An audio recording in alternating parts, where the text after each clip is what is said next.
This is the One Piece Podcast, episode 658 for the week of Sunday, February 7th, 2021. My name is Zach. My name is Steve.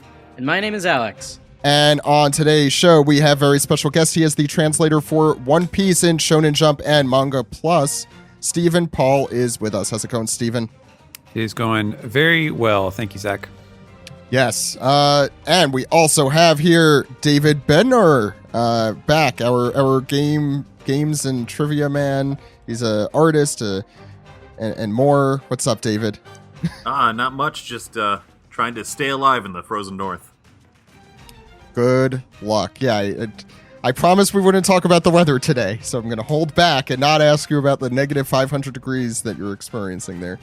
And we also have Eisner Award nominated author of Merman, Ghost Hog, and now coming out in June 16th, right? Dragon Racer. Joey Weiser is with us. How's it going, Joey? Hey, it's good. Today's appearance is dedicated to a member of our Discord who said that it seemed like I was trying to be on as many podcasts as possible to make as many friends as possible. So I wasn't exactly sure where they were going with that, but here I am on a podcast, and you're all my friends now. It's the new thing. Rather than making 100 friends at school, Joey's making 100 friends through podcasts. Mm-hmm. It reminds me of that Office episode where there's an old video of Michael as a kid, and he says that when I grow up, I want to have 100 kids so I can have 100 friends, and no one can say no to being my friend. Wow, that depressed me. We also have the official letterer of Dragon Ball Super, Kaiju number 8, and many, many, many, many more. Oh, and Hard-Boiled Cop and Dolphin. We have Brandon Bovio with us. How's it going, Brandon? That's me. Hi, how's it going? Glad to be back. Good, great to have you here. I think I've introduced everyone. We have a packed show today. Ed, unfortunately, probably had to watch some sort of football event, which I don't... Nerd. Oh, footy. That's all. But today we're going to be talking about One Piece Chapter 1003, Night on the Board. We also have an anime recap maybe for you today, and piece together. And I'm going to probably put David on the spot and make him do some trivia. We'll see. We'll see what happens. Better get on that. It's really more up to you than it is to me. Is this your first time hearing that? Not only is it his first time hearing it, it's my first time thinking it.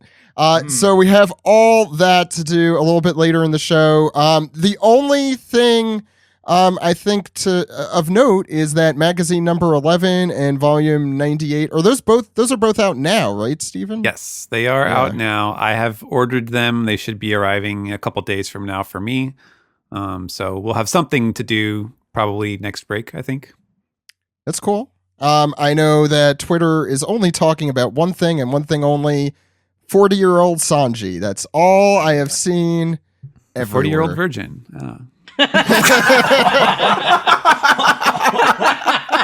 Early episode title Off to a for good start. Today. Yeah. I really enjoyed Bednar's Tim Curry laugh. Virgin. Anyway, we're probably going to be doing that SBS whenever the next break in the One Piece manga is, which hopefully won't be for a very long time. But will likely be. It won't be next week. That's the good news. That is good news. Yeah, that's the biggest news that we could have. But I know, I think Rashad, one of our followers I saw, at the very least, did get one of their art pieces in the SBS. So that's really cool. But and if you manage to get anything in the SBS, please let us know. We'll hype the hell out of it. But I think we could move into our manga recap. You guys ready? Yeah.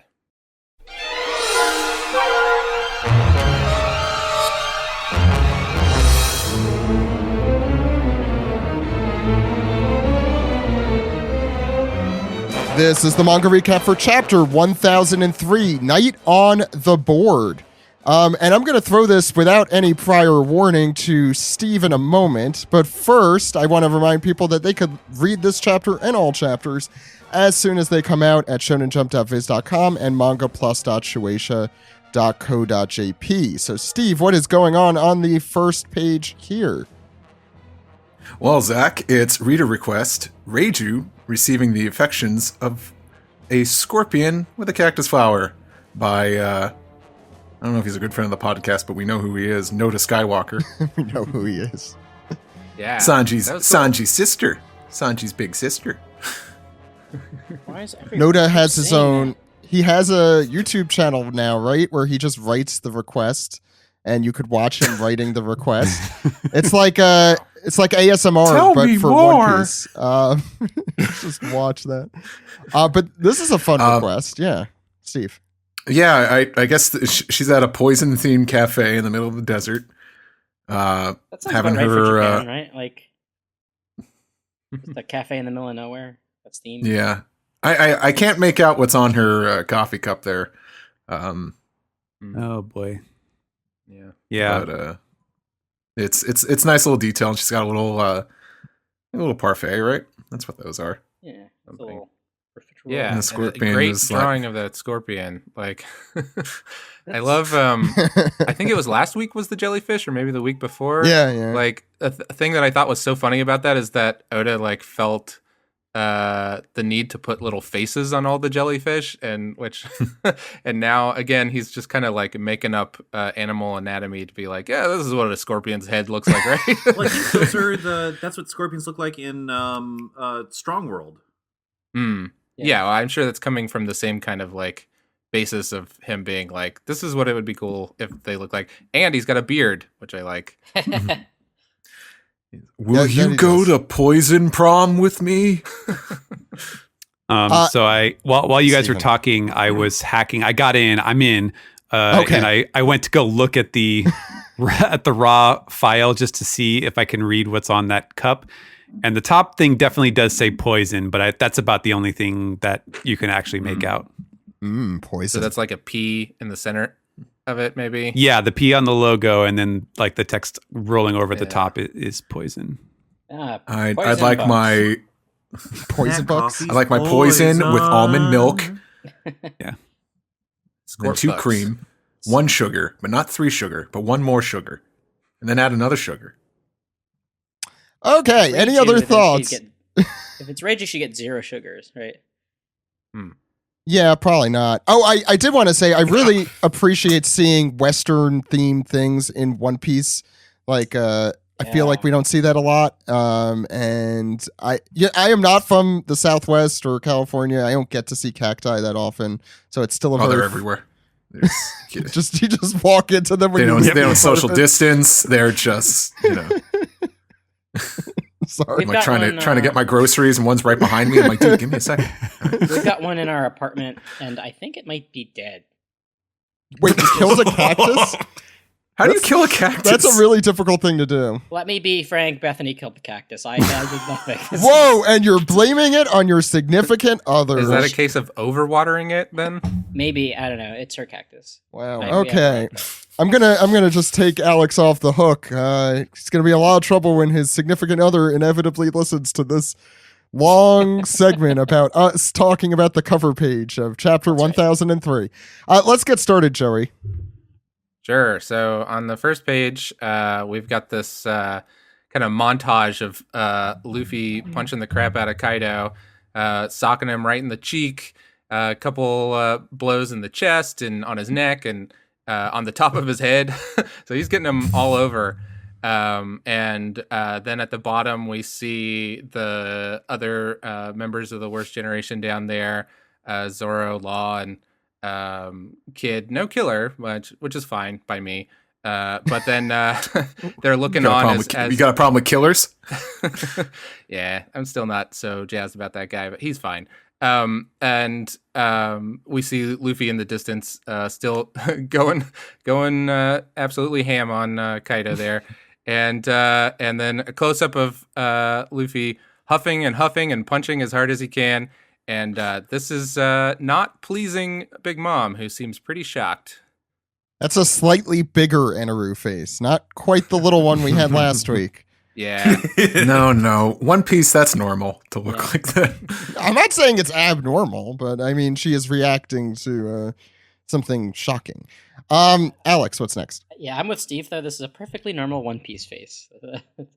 So Kaido is reeling from these attacks. He's looking pretty worse for wear, and Luffy with a readies another Kong gun, lets it loose. Please don't make that sound again. when you tell Sounds me like not he's to, trying to put on pants. is that what you sound like when you try to put on pants? That's what the sound I make when I try to do anything now. Yeah, it's after Oh, two yes. years. The Luffy's forearm is like 2 sizes too small for his fist, so he's just really trying to squeeze it in there. Yeah. So yeah, he lets it fly. Sokka and Kaido right in his face, and he goes flying right into the Skull Dome, and we get a full shot of the Skull Dome, and you can see exactly how big that damage is in comparison. Kid looks. He has a look. He's looking. He does that. He's watching it. I think Luffy's, people on Twitter kind of describe that as, wow, he's actually impressed at what Luffy's doing here. Yeah. Yeah, I think I it's was fair, impressed by the fact that Kid was impressed. So Luffy is looking pretty tired. He's huffing and huffing, still midair, and Kaido is amid a pile of rubble. He is he's not out for the count, but he has got some damage done to him. Big Mom is noticeably shocked. She says, "Kaido!" And I guess Luffy's time is up because he unleashes all of the air that he had stored in him. As we all know, after Gear 4th, he goes into oversteamed mode, or whatever we're calling it, deflated Hockey mode. shock. Yeah, that's hockey shock. Hockey shock. Goes into hockey Steam shock. yams Yes, mode. I like it. As the steam rushes out of his mouth, propelling him to the ground. Zoro and Law have this isn't good looks on their face. And In the bubbles. this is a really great moment because Kid is the only one who hasn't seen this yet, and he says, "Straw Hat, when did he get you?" And Law explains that no, it's a side effect of that cannonball-like technique. He won't be able to use hockey for about 10 minutes, and that's of course when I go, "Oh yeah." Yeah. Well- It's like, oh, okay. Wait, so this hasn't really happened in a while, and like I'm thinking I of the haven't whole seen it Kata. happen.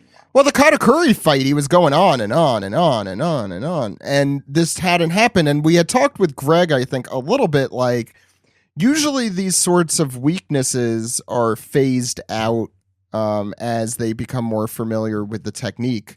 So I'm just guessing that Luffy went so full bore here that he recovered his the bad side effect that comes with this. I'm not quite sure. Or maybe he'll turn out to not be down for a full 10 minutes this time. Because, Yeah. of course, Law would assume that, but maybe Luffy is past, the 10-minute mark now. It doesn't bode well that it's said, though, because now if Oda wants, he could totally do it for 10 minutes, which Right. is, as we know, 800 chapters in One Piece. Well, you also have to figure he's using Ryu-O, so that might take a little. Yeah, bit more out of him. that's my assumption, because I think otherwise this feels like a step backward that we shouldn't be getting. Although I guess he is beating up Kaido, so Yeah. it's a little. This is also a really good visual demonstration of why you should be wearing a mask, because as you can see, like the particle escape is just incredible. Yes. Yeah. Oh, yeah, COVID's everywhere. Like, whoa. Well, that's why Ulti is wearing a mask and Page 1 is wearing a mask. Anyway, because it's the right thing to do. Keeps your hockey in. It keeps your hockey where you need it, inside. David. All right, so top of the page numbers are these? Top of page 6. 6.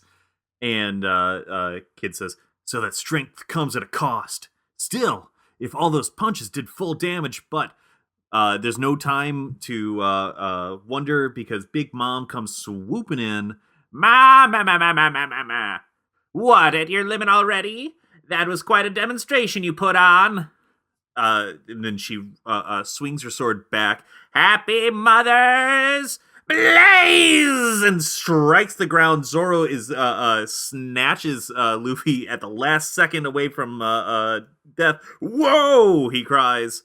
Happy Mother's Happy Blaze. Mother's Blaze. So I gotta say, this was the highlight of the chapter for me, bar none. And I have to ask Steven, the Japanese version and what brings us to Happy Mother's Blaze. Okay, so yeah, it's I forget what scene that Big Mom originally used it, but she had one attack that was like, I think the Japanese was called Hahaba, and it was basically like mother blade or something like that. And that's, playing around with the phonetics of the kanji that Oda used. And in this case, he did, so the kanji for this means mother blade fire. But when you say it out loud, it becomes haha no hi, which basically just means Mother's Day. So that's literally the joke. So it's literally Mother's Day, but then you have this imagery of like the mother's like blade of fire, basically. And so I was able to use the A sound in day and blaze to work this joke. Our editor, Kelly, correctly said that now she's going to be sending all mothers this card that says Happy Mother's Blaze in the future. Mhm. I think Perfect. mothers would really appreciate that. That's just... Yeah, I think Jill said she was going to buy her mom weed and Mother's Day blaze it. Yeah, it's Happy Mother's Blaze, and none of her kids have called her. Actually, this Yeah. should... Yeah. It's shameful. That is shameful. But what kind of hunger pangs does Big Mom go through when she has the munchies? Oh, God. Oh my There's... god. Did she go to Pork Rind Island and just go ham? Pork rind island. All right, page 7.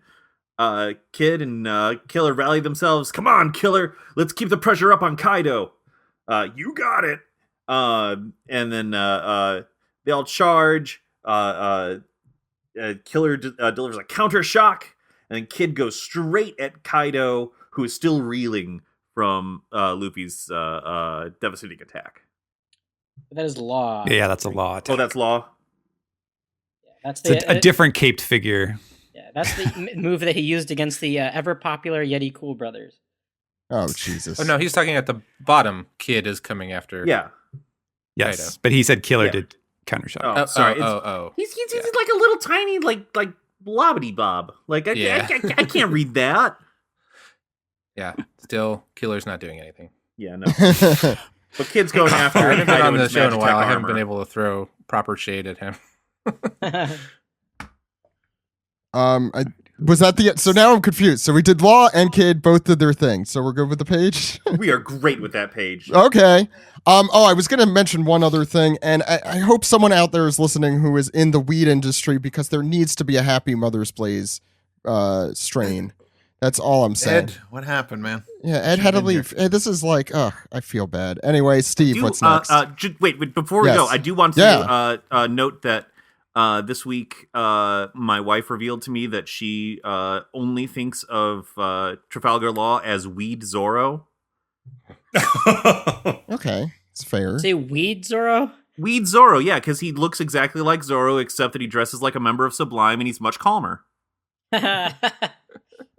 Okay, that's fair. Steve, what's next? What's that? Kid says with the look of... I think that's just the resting kid face at this point. I don't know. Resting what he's- kid What he's face. feeling there. What's that? As we look at what swirls up into the sky and looks like a cursed dragon Christmas tree. What? And with a crash, something hits Kid's super cool robot. And it's a dragon twister. Sounds familiar. I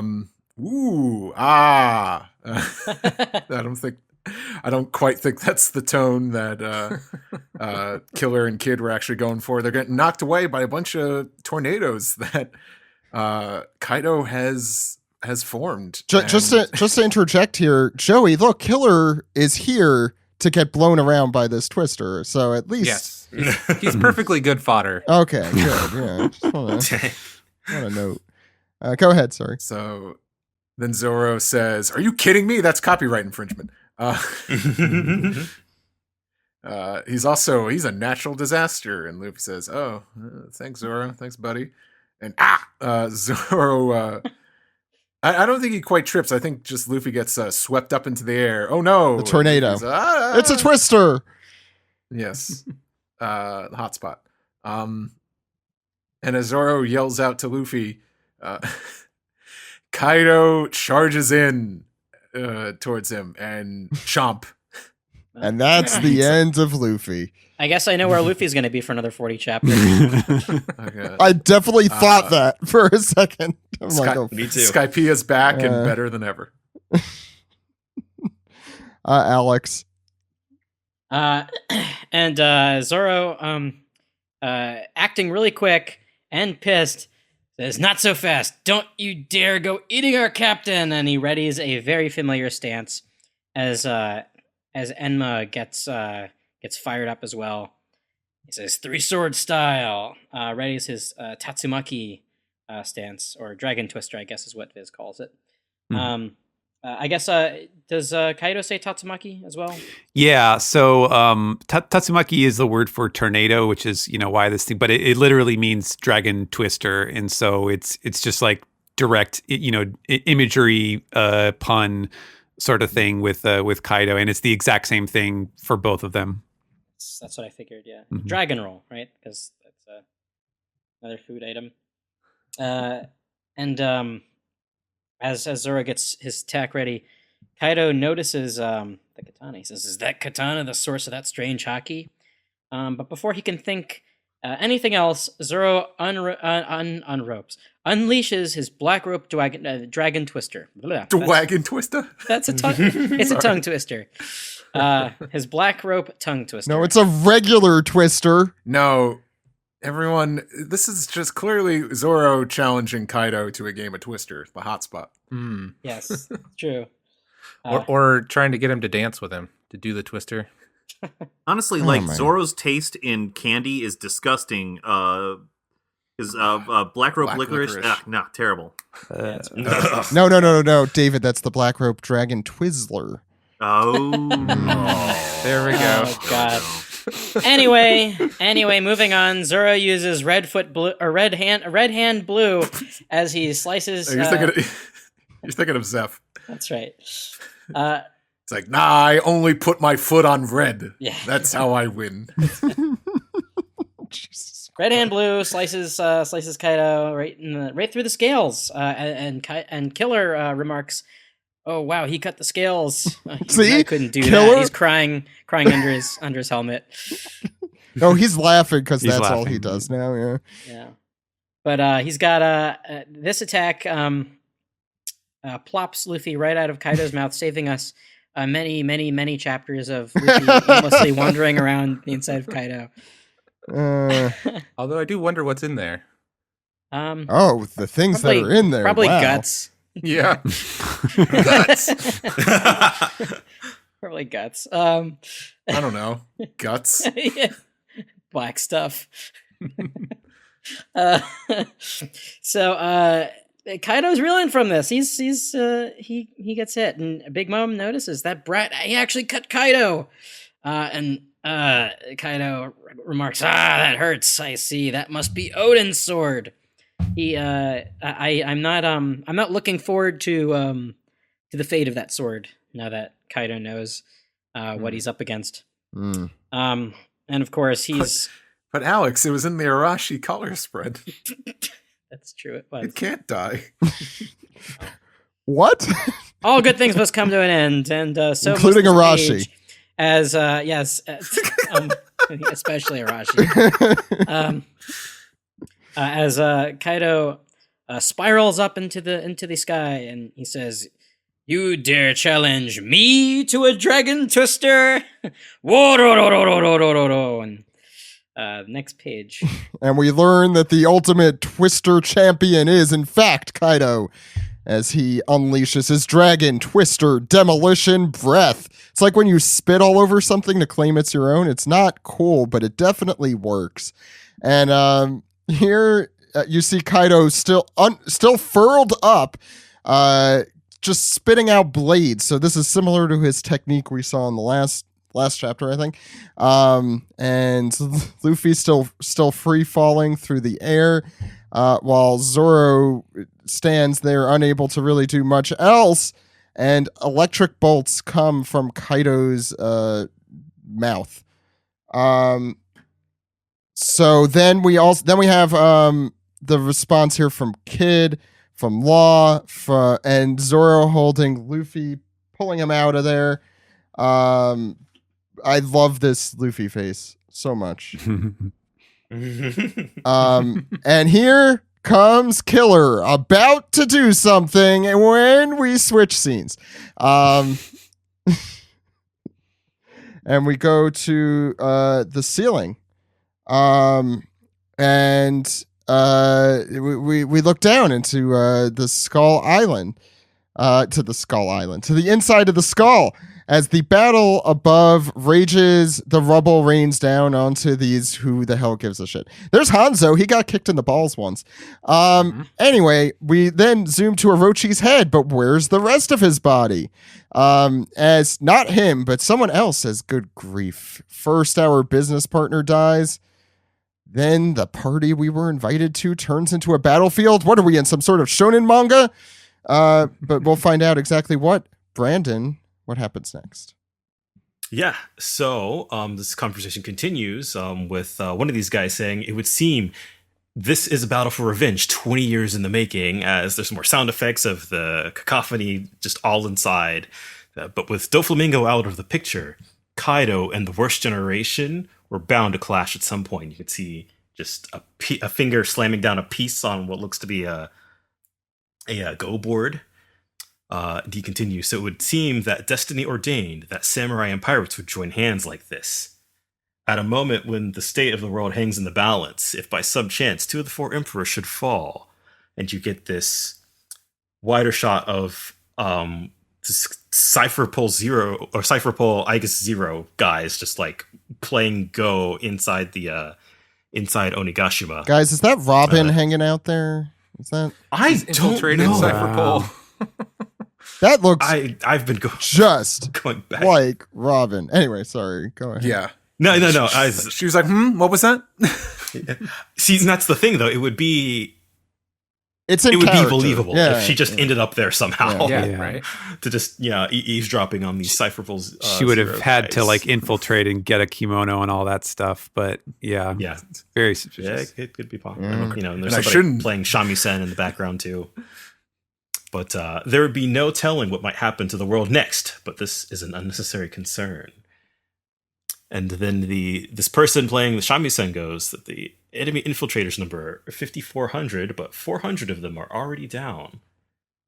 And then the exposition just continues. Meanwhile, on our side, the number is over 30,000, though we have lost 3,000. And then the other Cypher Pole guy goes, the samurai had a good start. The difference in numbers is so great that an orthodox attack would get them nowhere near the leadership. Their sneak attack worked brilliantly, and you see in this panel of just like, you see all of these pirates and Beppo, and it's just chaos. Yeah, this seems to be Law's, the Heart Pirates. So we got Shachi and Shachi, Beppo, Penguin. Those are the 3 recognizable ones, and that's all of them, except for the other 20. Go ahead. Solidifying the fact that they are not on the submarine. Yes, which we did think they were. Yeah, so that's all right. I forgot that they were there. Yeah, I must listen to the podcast. But just taking the leader's head will not spell the end of this battle. We are on an island. There's no escape. It is an all-out battle.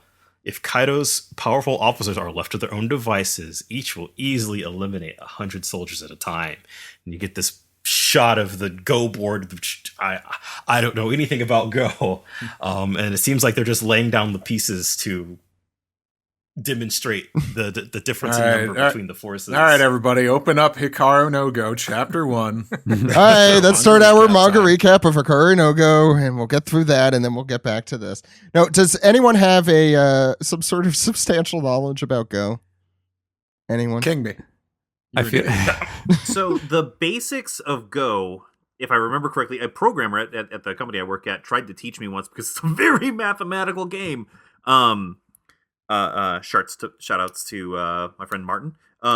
So the way that Go is played is that one player plays black, one player plays white. The pieces are two-sided, and basically it's kind of like in like Triple Triad in Final Fantasy. Like you lay a card down, and then you put a piece down, and then if you put that piece next to another piece, it'll flip over. And the goal is to control all of the board. So if you surround a piece, you can force it to become one of your pieces, and whoever has the most, like if black can turn all of the pieces on the board black. The trick to Go is that it's really prone to having a lot of chain reactions. So there's a lot of very long-term strategy involved as you're trying to figure out like not just what the next move is going to be, but how to move your opponent into a position where you can take all other pieces in one fell swoop. It's one of those things I've always been interested in learning, but have never learned. That's actually kind of interesting, considering taking all your pieces in one fell swoop. We have Tama, who can maybe do that. Right? Mm-hmm. That's interesting. Yeah, that is interesting. I would say that this isn't. I don't know. I would love for somebody who knows better to like correct me, but like I think that this isn't necessarily supposed to mean a lot for like what the shape of the formation is and stuff. I think it's just supposed to show the difference in numbers and the fact that the white pieces are being surrounded, like what David was saying, is supposed to kind of like represent that the 5 is in a lot of danger against the 27. Well, let's remember that the name of the chapter is Night on the Board, and I assume referring to the black pieces here, representing Kaido's army. And actually, it was a reference to the sandwich board that we saw on page now. I'm like, what? I missed a sandwich board? To be fair, this is really useful as a representation of the numbers on each side, because Kinemon has been talking about, like, since the beginning, we need to build up a big army of this many, and that's been like kind of this thing going on. But like, it is useful to see. We need to have a large Go army. But so we could beat their Go. It is useful to see it kind of visually represented, like just how many more of them there are, but also it doesn't look insanely insurmountable. Like bad, but not insane. And we also know who the good guys are here, and so therefore, how does that unlikeliest of situations come to be? Steven, you want to finish the chapter up? Yes. So the mysterious CP0 agent continues. If the new generation cannot stop those officers, the black pieces will overrun the game board. And we get this montage of our familiar characters, presumably in battle or initiating battle. We see Frankie and Sasaki in his Triceratops form. Sanji looking a little bit desperate and bloodied. He does not look very good. Well, I wonder why. I don't.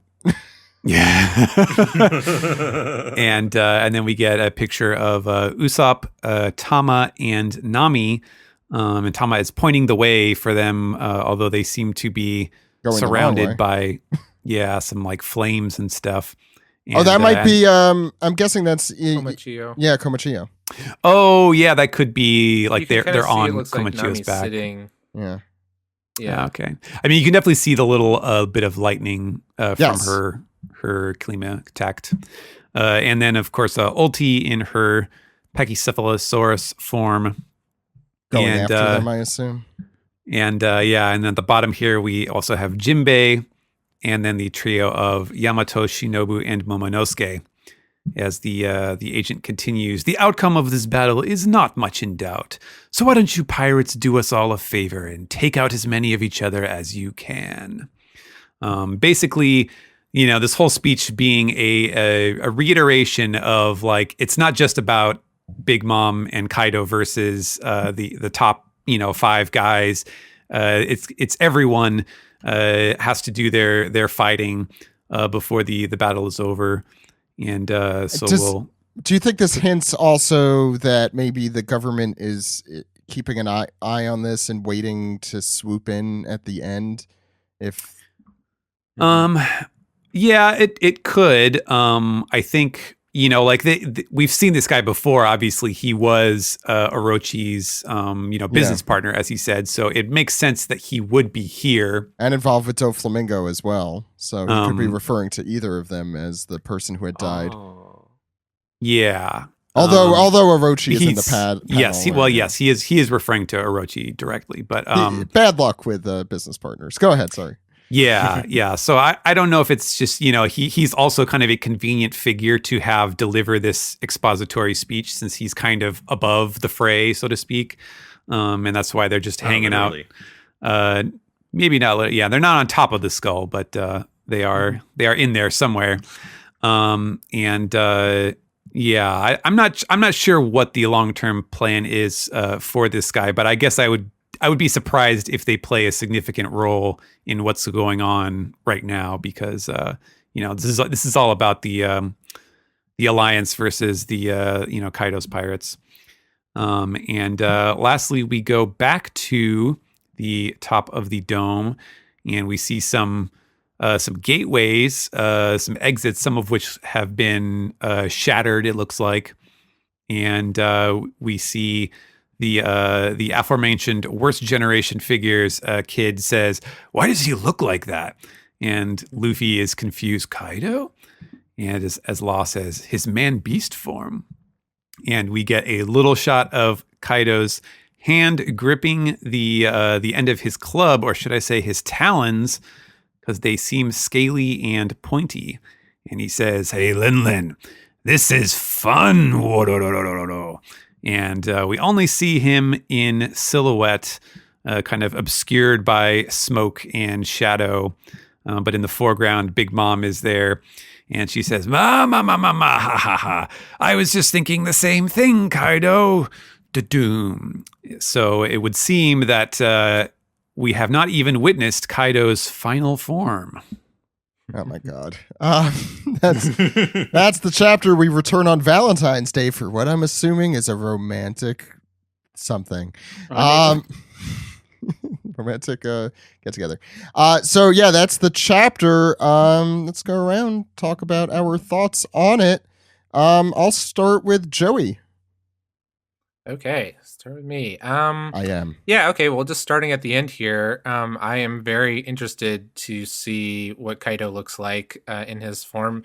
A thing that I think is cool is that Oda doesn't just like simply black him out. There's a lot of mark making, and the marks do sort of follow a form, and so you can kind of see a face in there if you look close. And he almost looks like he has a kind of like Batman-esque cowl shape around his face, kind of like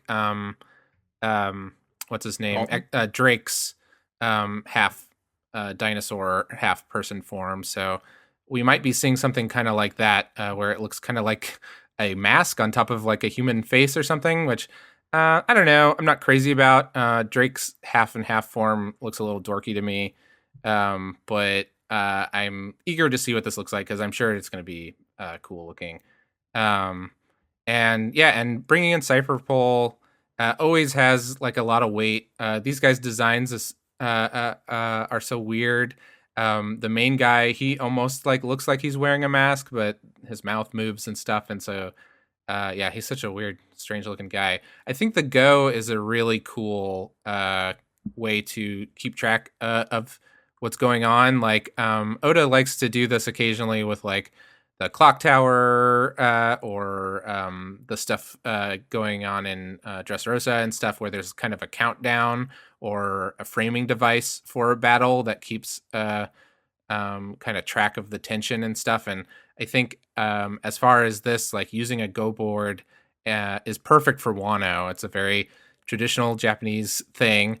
Although, as our friend William pointed out, this is not an accurate Go board based on the number of spaces or something like that. Yeah. It's what, like 9? It's 9 by 10, I think, which is not, 9 by 10. What is it supposed to be? There's a few different ones, but they're all square. It's like Oh, okay. I don't remember what it was. Like Yeah. 9x9 and 14x14. That'll be or something fixed like in the that. chapter release, I'm sure. Well, the thing is that a lot of them, if you want the pieces, like if it were more accurate, the pieces would be smaller and bunched up towards the center. And I think that this just like looks better. Like I think it may be just a case of design over accuracy, especially since this is Fantasy Go. You know, this isn't Reader Go. Cypher Pole gets a special version. Yeah, this is Wano Hold'em. They get to break the rules. Wano Is that what they're saying? Yeah, the standard is I 19 thought by Hold'em was already in Wano. Go ahead, sorry, Steven. the standard size is 19 by 19. Okay. Oh wow, okay. So then Mhm. yeah. Yeah. So yeah, they'd be all it would be a lot smaller. And I love the back and forth twisters. So fun. I feel like the last few chapters after 1000, I have compared to Oda just wailing on a guitar solo. He's just kind of being like, really, really going for it and strutting his stuff and showing us the cool stuff that everybody wanted for chapter 1000. And now we're kind of coming down off of that and maybe getting a little bit more checking in with everybody and getting tension amped up with Cypher Pole and everything. Just in time for Valentine's Day, we get to see Mom and Kaido team up, which is fun. I guess my last thing is that I definitely am sort of feeling a little cynical and grumpy about Luffy having to recharge for 10 minutes. I kind of love that it's Law that is explaining this, because we've kind of started to paint him as the comic book nerd. So it's totally him being like, listen, I've read a lot of Shonen Jump and this is how it works. But Joey, he is a doctor. Yeah, he is a doctor. It's true. He's talking about he's a nerd physiology. with skills. But he doesn't dress in like a coat and scrubs. He's like House. He just walks in. He dresses in a cape. It's lupus. Come out of here. Yeah, right. So if he's House, he's gonna get it wrong 5 times before he finally. Yeah, but he'll be really grumpy about it. Yeah. Oh my god, he is House. So I don't know. It'll be interesting to see where we go now that Luffy's out of the picture for a while. That's all I got to say. Brandon. This honestly was just like everything I wanted, more or less. I guess my feelings going into this fight has just been, my number one want was for Oda to let this fight breathe in a way that I feel like because there's so much going on, and so often in One Piece there's a lot of just like, we have to check in with all of these separate stories going on, but like, and that's fine, but I'm really glad that we are getting sort of like a good amount of time just with, the supernovas and Kaido and Big Mom. And it's like, it feels very focused in that way. And so I feel like at this point I am sort of ready to be like, okay, what is everybody else up to right now? There's a lot of setup for like, what are, probably like the one-on-one fights for this arc. And it's just, I don't know. It's going in good places. I was very satisfied with this chapter. David. Hey, it was okay. Like, I feel like the last couple of chapters have been have had like really huge finishes, and this was more like a transition period. Like, this chapter is laying the groundwork for some big thing to happen next chapter, and that's okay. Like, storytelling needs different phases of storytelling, like different modes. That's how it works. Otherwise it falls apart. One thing, while you guys were talking, I was reading up on the rules of Go, and actually there's like a cool thing in here. So like, yeah, they're not playing Go. They're definitely not playing Go how it's played. Like, for one thing, like when they have all of the black pieces and all the white pieces lined up like it's chess, that's not how you do it. You play one piece one at a time. But in that final panel where they have the pieces lined out, there's a really cool visual that's encoded there that I think that a Japanese person would definitely see, which is, so in Go, when you put a piece on a board, it has something called liberties. And the idea is basically those are the open adjacent spots to it. So when you put a piece there, it has 4 liberties. And then as those spots get taken up, those liberties go away. A piece gets taken when all 4 of its liberties are taken by an enemy. So the way that this board is laid out, all of the white pieces have no liberty on the board, which is mirroring what he's saying. We are on an island. There is no escape. It's literally, like, mechanically speaking, Oda has laid out a go board where all of the white pieces are fundamentally restricted. There's no hope, and they will be removed next turn. So that's like really cool. That also just made me realize that that's the world government flag too. Is a go piece with no liberty. Wow. Oh, you and this flag. Me and that flag. Look, I'm Get a room with that flag, why don't you? He could just hang it up in his room right now. I mean, I'm not a fascist. No, thank you for explaining that, because Yeah. if I'm being honest, I've read Hikaru no Go twice now, and I don't understand how Go works still. So, yeah, and like again, like it is hyper complicated. That is the basic stuff, but also like this is Shonen Jump. The basics is as far as you go. There is no 101 class. So I think that's it.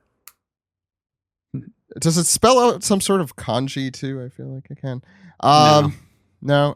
Steven, thoughts?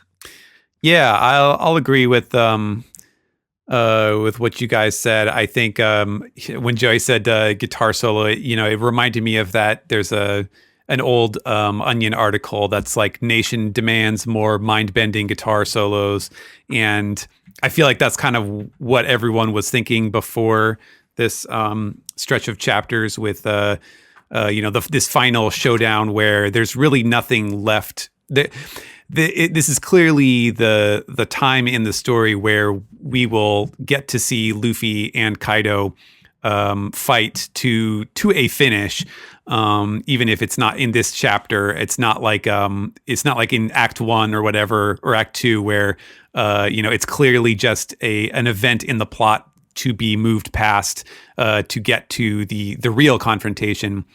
So you would expect there to be a nice, like Brandon said, a chance to let the scenes breathe. And so I think these like 3 chapters have been really good at that, of showing off a lot of really satisfying action, a lot of really great art and choreography, without it being like conclusive in any manner. This is just sort of like round 1 of this big fight on top of the skull.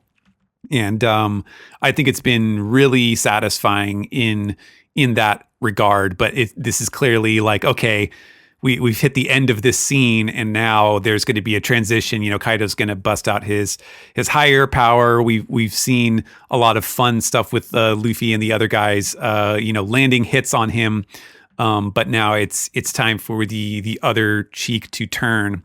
And so it felt like it was an appropriate time for that transition to happen.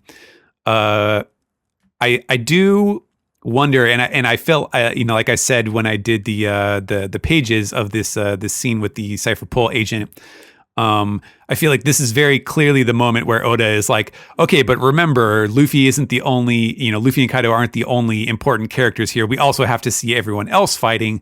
Otherwise, we're just skipping over them.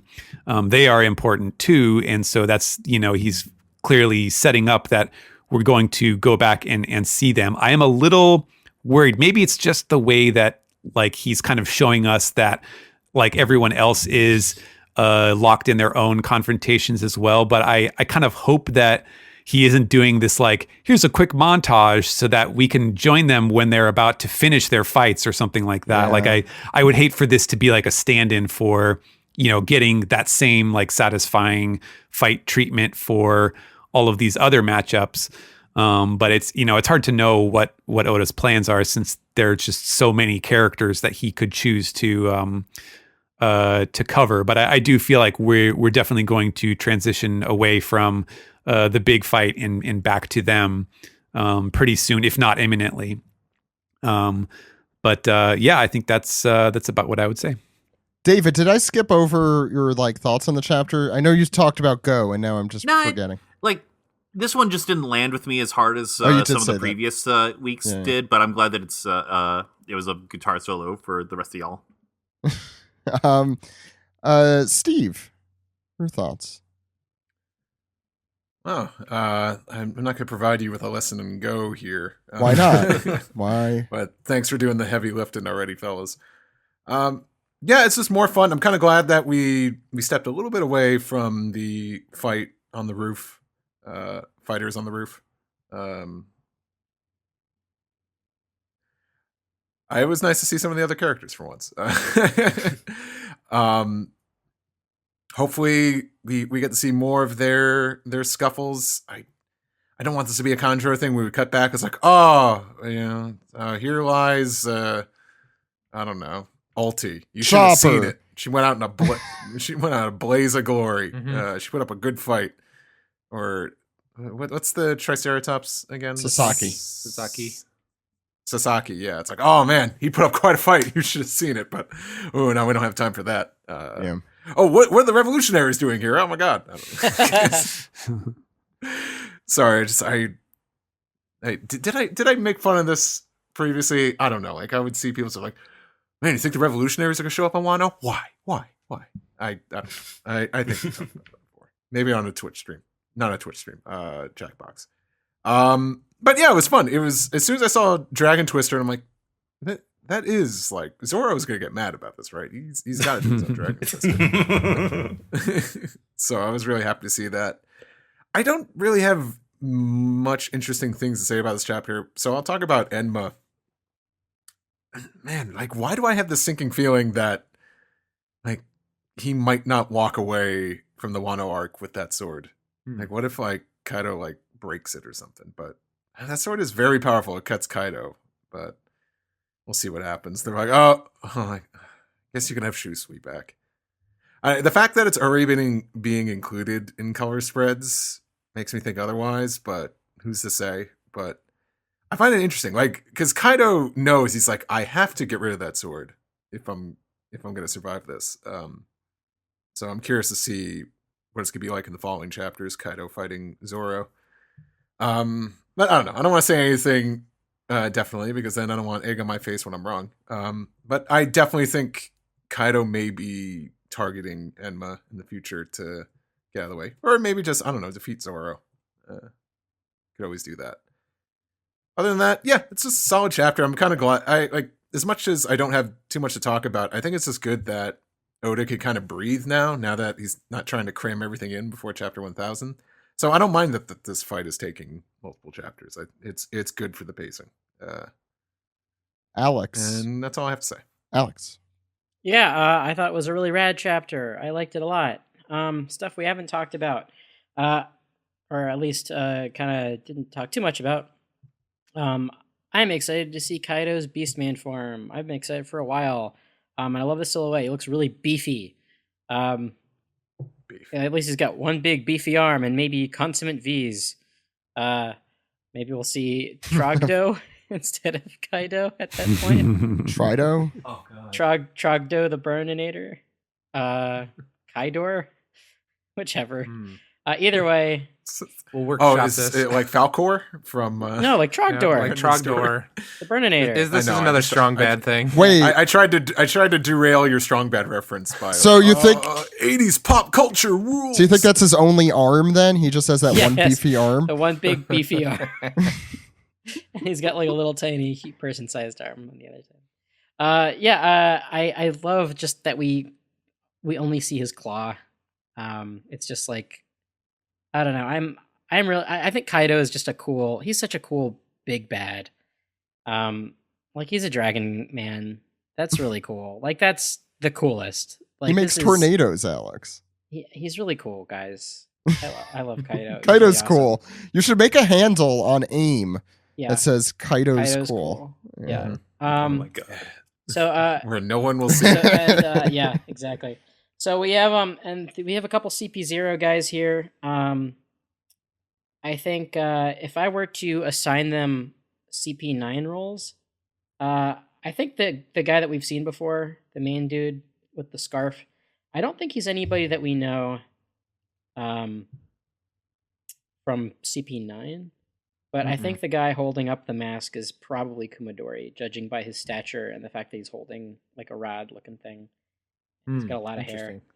Could be the other guy. The other guy is really lanky, or woman. I can't tell. I hope they're both new. Like, I I was gonna say I would be kind of disappointed Yeah. if it was an old character. Well, I want at least one of them to be Kumadori because I love that guy. Well, the guy I do like Kumadori. the guy with the mask beard and he has like the hat from the one guy from Bleach. He was the one that Orochi shot when we first saw them. Oh, really? Yeah, but He's guns definitely and been there. yeah, go ahead. The guy holding up this with the stick mask is new, right? Like, I'm Yeah. No. pretty sure that's the first. That's a new No? guy, right? I think we saw him In in. Dressrosa? Yeah, Dressrosa. let me Yeah. look. I'll look because we've seen CP0 a bunch I'm of pretty sure times. there was 3 members. Yeah. There's 3 members of Aegis Zero. Well, okay, in in Dressrosa, before the end. Before the in end. Dressrosa, I don't think he was holding up anything. It was a different guy. It was a guy with like a weird beard. Wait, is that the same He guy? must have Here I gotten am. demoted. looking.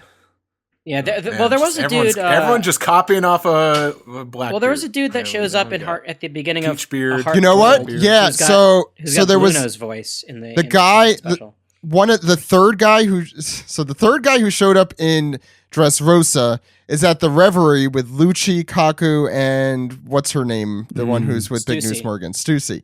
Yeah. But this guy I think has only showed up in Wano, but he was with Orochi in Wano, the one who was holding up the thing with the stick. So that guy is new to the other two, if that makes sense. So the other guy is with the other arm of Cypherpole Zero. Why I don't know why they split up like this. Shouldn't they be a team?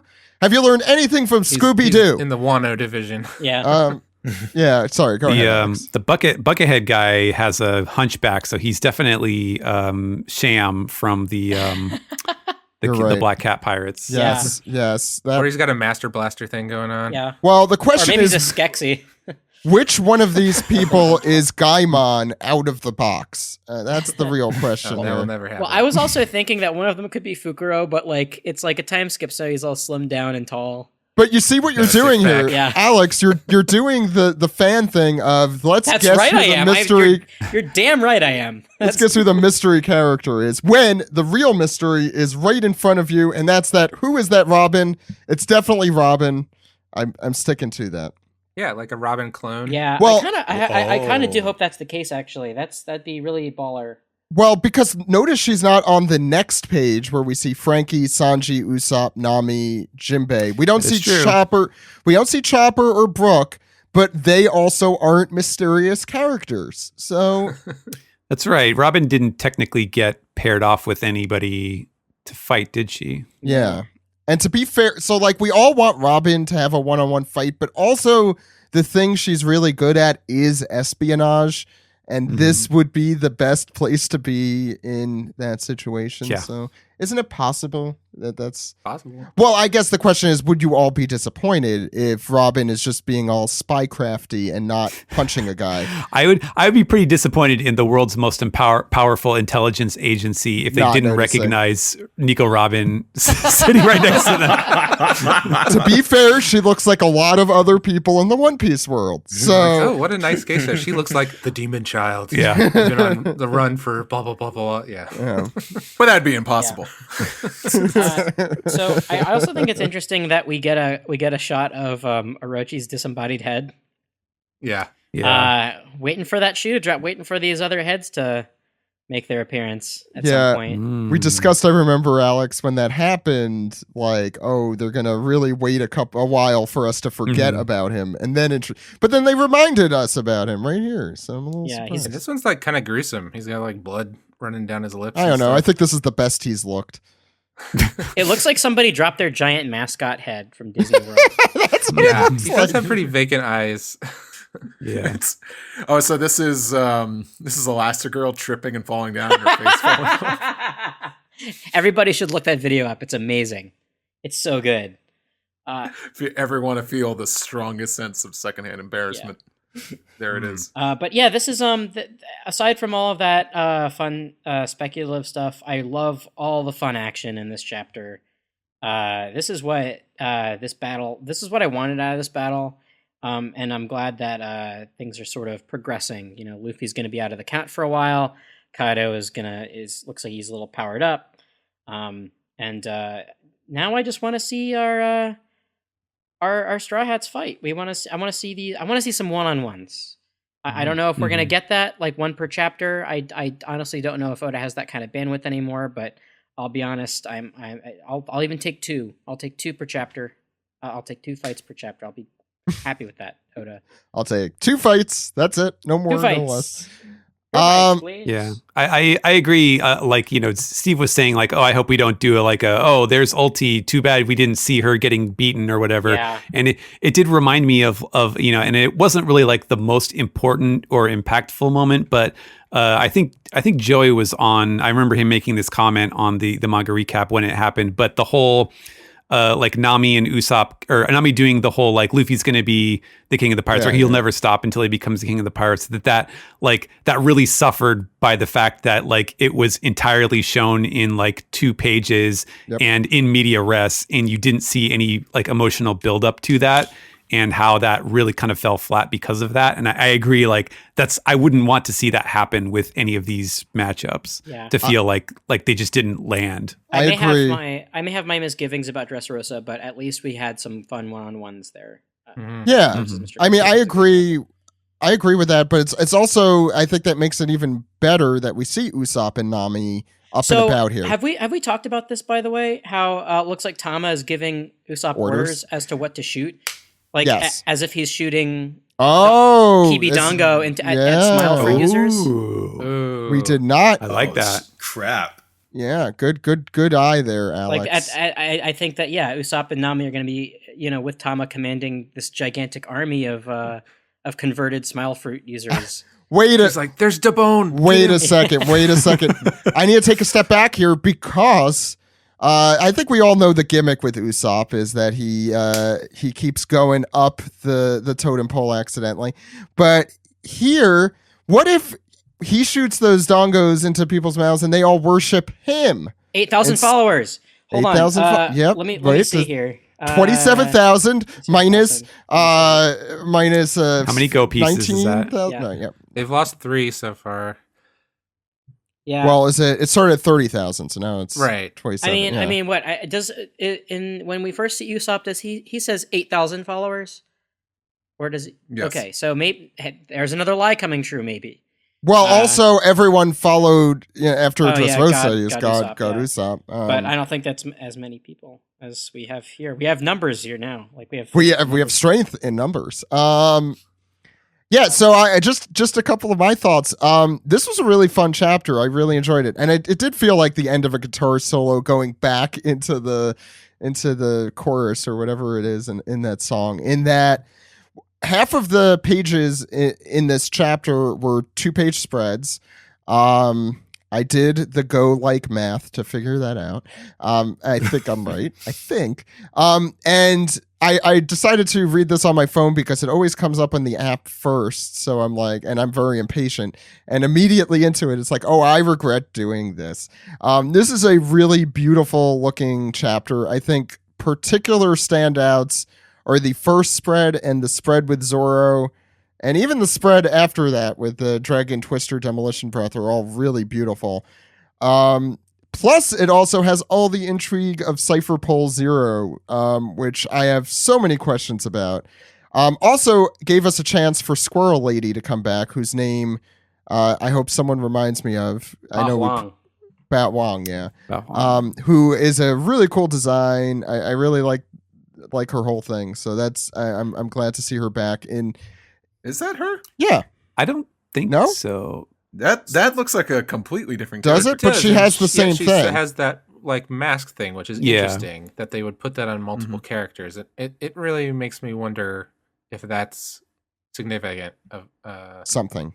Yeah. Okay, so that's not Bao Huang. Okay. I thought she had a big thing on her I don't back. think so. Wait. So you're telling me there are Yeah. 2 female characters in this one panel who could also be completely different characters? I'm telling you this, Zach. That is not Bao Huang, but that is definitely Nico Robin. Yeah, I'd be immensely upset if neither of them were the character. If one of them She's was not dead, Zach. Immensely upset. Unless that's All right. Oda's new thing. It's like, oh, you should have seen the way Bao Huang put up a great fight, but no, she did. Wait, so that's not Bao Huang. Okay, I have to look to see what Bao Huang I don't think it is. The hair is very different. Okay. I don't remember what Bao Huang's hair looked like. I'm going to be honest here, guys. Okay, so regardless, still cool character design and all that. Now I completely it was a cool chapter. I think the one thing I want to say is that since we have spent so much time in what will end up being the final fight, which I think was well predicted. I think we've been saying since before Wano that we kind of would hope, it was Luffy and Zoro fighting Kaido, because this arc also feels very heavy in the Zoro. So it is cool seeing that come to be. But when leaving that action, you kind of feel like you're leaving the main stage in a way. Like, I absolutely agree with Steve and everyone else, and Alex, that I want to see those one-on-one fights. Particularly Frankie and Sasaki looks like it's going to be a really cool matchup. Just the shading contrast there looks like the blacks and on whites thing looks really cool there. But at the same time, I feel like it feels almost like a distraction. I mean, I understand that, this is something in the story we need to see, but we're 1,003 chapters in. Sometimes you're just like, I want to just see what happens here. I want to get to the fireworks factory. So I'm a little torn on that, but I do hope we see it.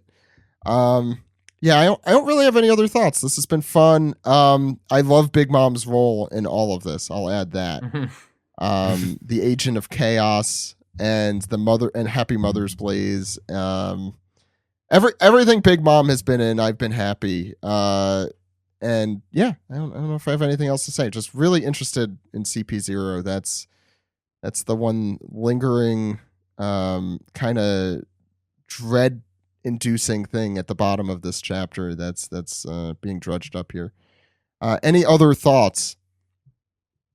Just when you're remarking on the art, something that I didn't comment on was I really love Kid's floating mech thing that I know you've talked about before, but I think in this chapter you really get the benefit of the fact that it's not a giant walking robot, that it's got all these floating pieces and stuff, because it gets to be blown around and knocked around, and that part where it's kind of almost bowing down in one panel is really cool. I just love how it's kind of always in motion and feels very ramshackle and thrown together in a really cool way. I mean, Kid's power is amazing, and also makes me think that thing Grant asks every week. This is a weekly manga, and he's putting that. I mean, I don't know if it's the assistants or Oda here, but it always looks good and always looks complicated. Yeah, I would think that is Oda. I think feels different than a background thing. The hands look like Oda. Yeah, it's a little looser than the assistant's work, which is usually pretty tight. Yeah, the assistant's work looks like, you could actually live in some of those buildings. Yeah. Yeah, any final thoughts? Otherwise, we can move on to the next segment.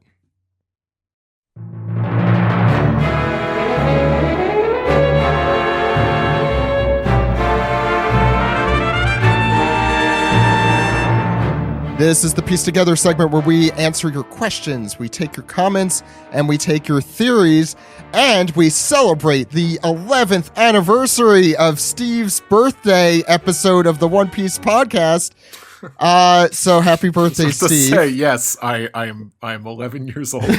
No, we're celebrating happy birthday to that episode. Tell me if this is correct. We're celebrating the 11th anniversary of your 21st birthday. Oh God. Oh, this is some go math. Some go math. Okay.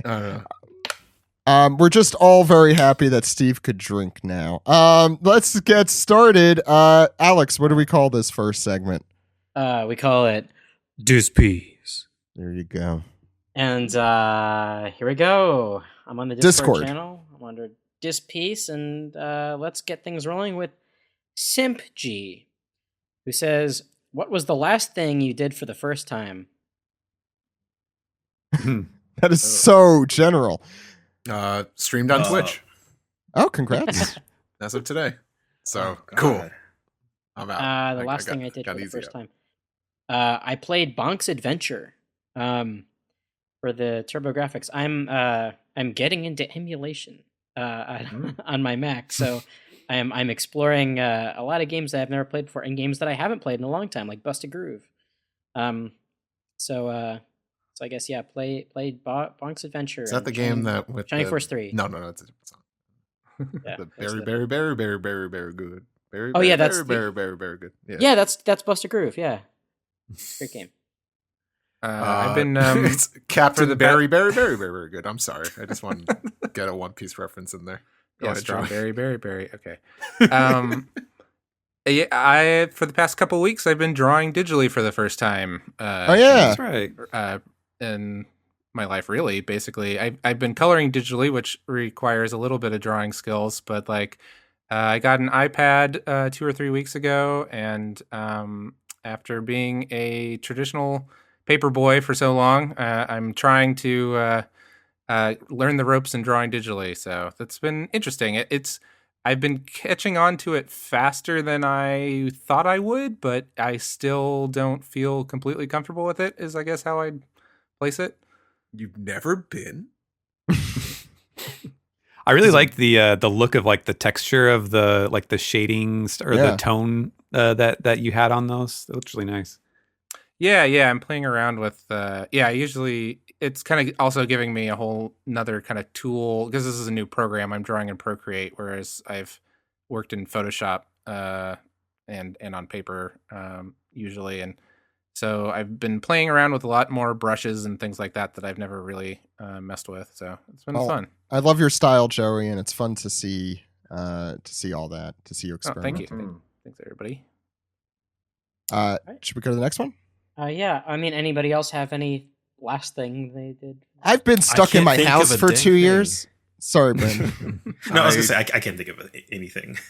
I mean, it would also count to like just talk about like stuff you watch or stuff you play. Like I started Hajime no Ippo for the first time ever last night. I've Oh, never ever seen it. So Guess we're gonna see some fan art pretty soon. possibly. I started playing the Uncharted games recently. 1 is horrible and 2 is pretty good. Oh, two's great. Two's good. Yeah. Yeah. A lot of people put 2 at like their zenith of Uncharted games, but I really like 3. Yeah, I like those are the 2 I played, I think. And the so. new one, not the new one, the one for PS4 is also really awesome, especially if you like pirates. Yeah, that's true. Yeah.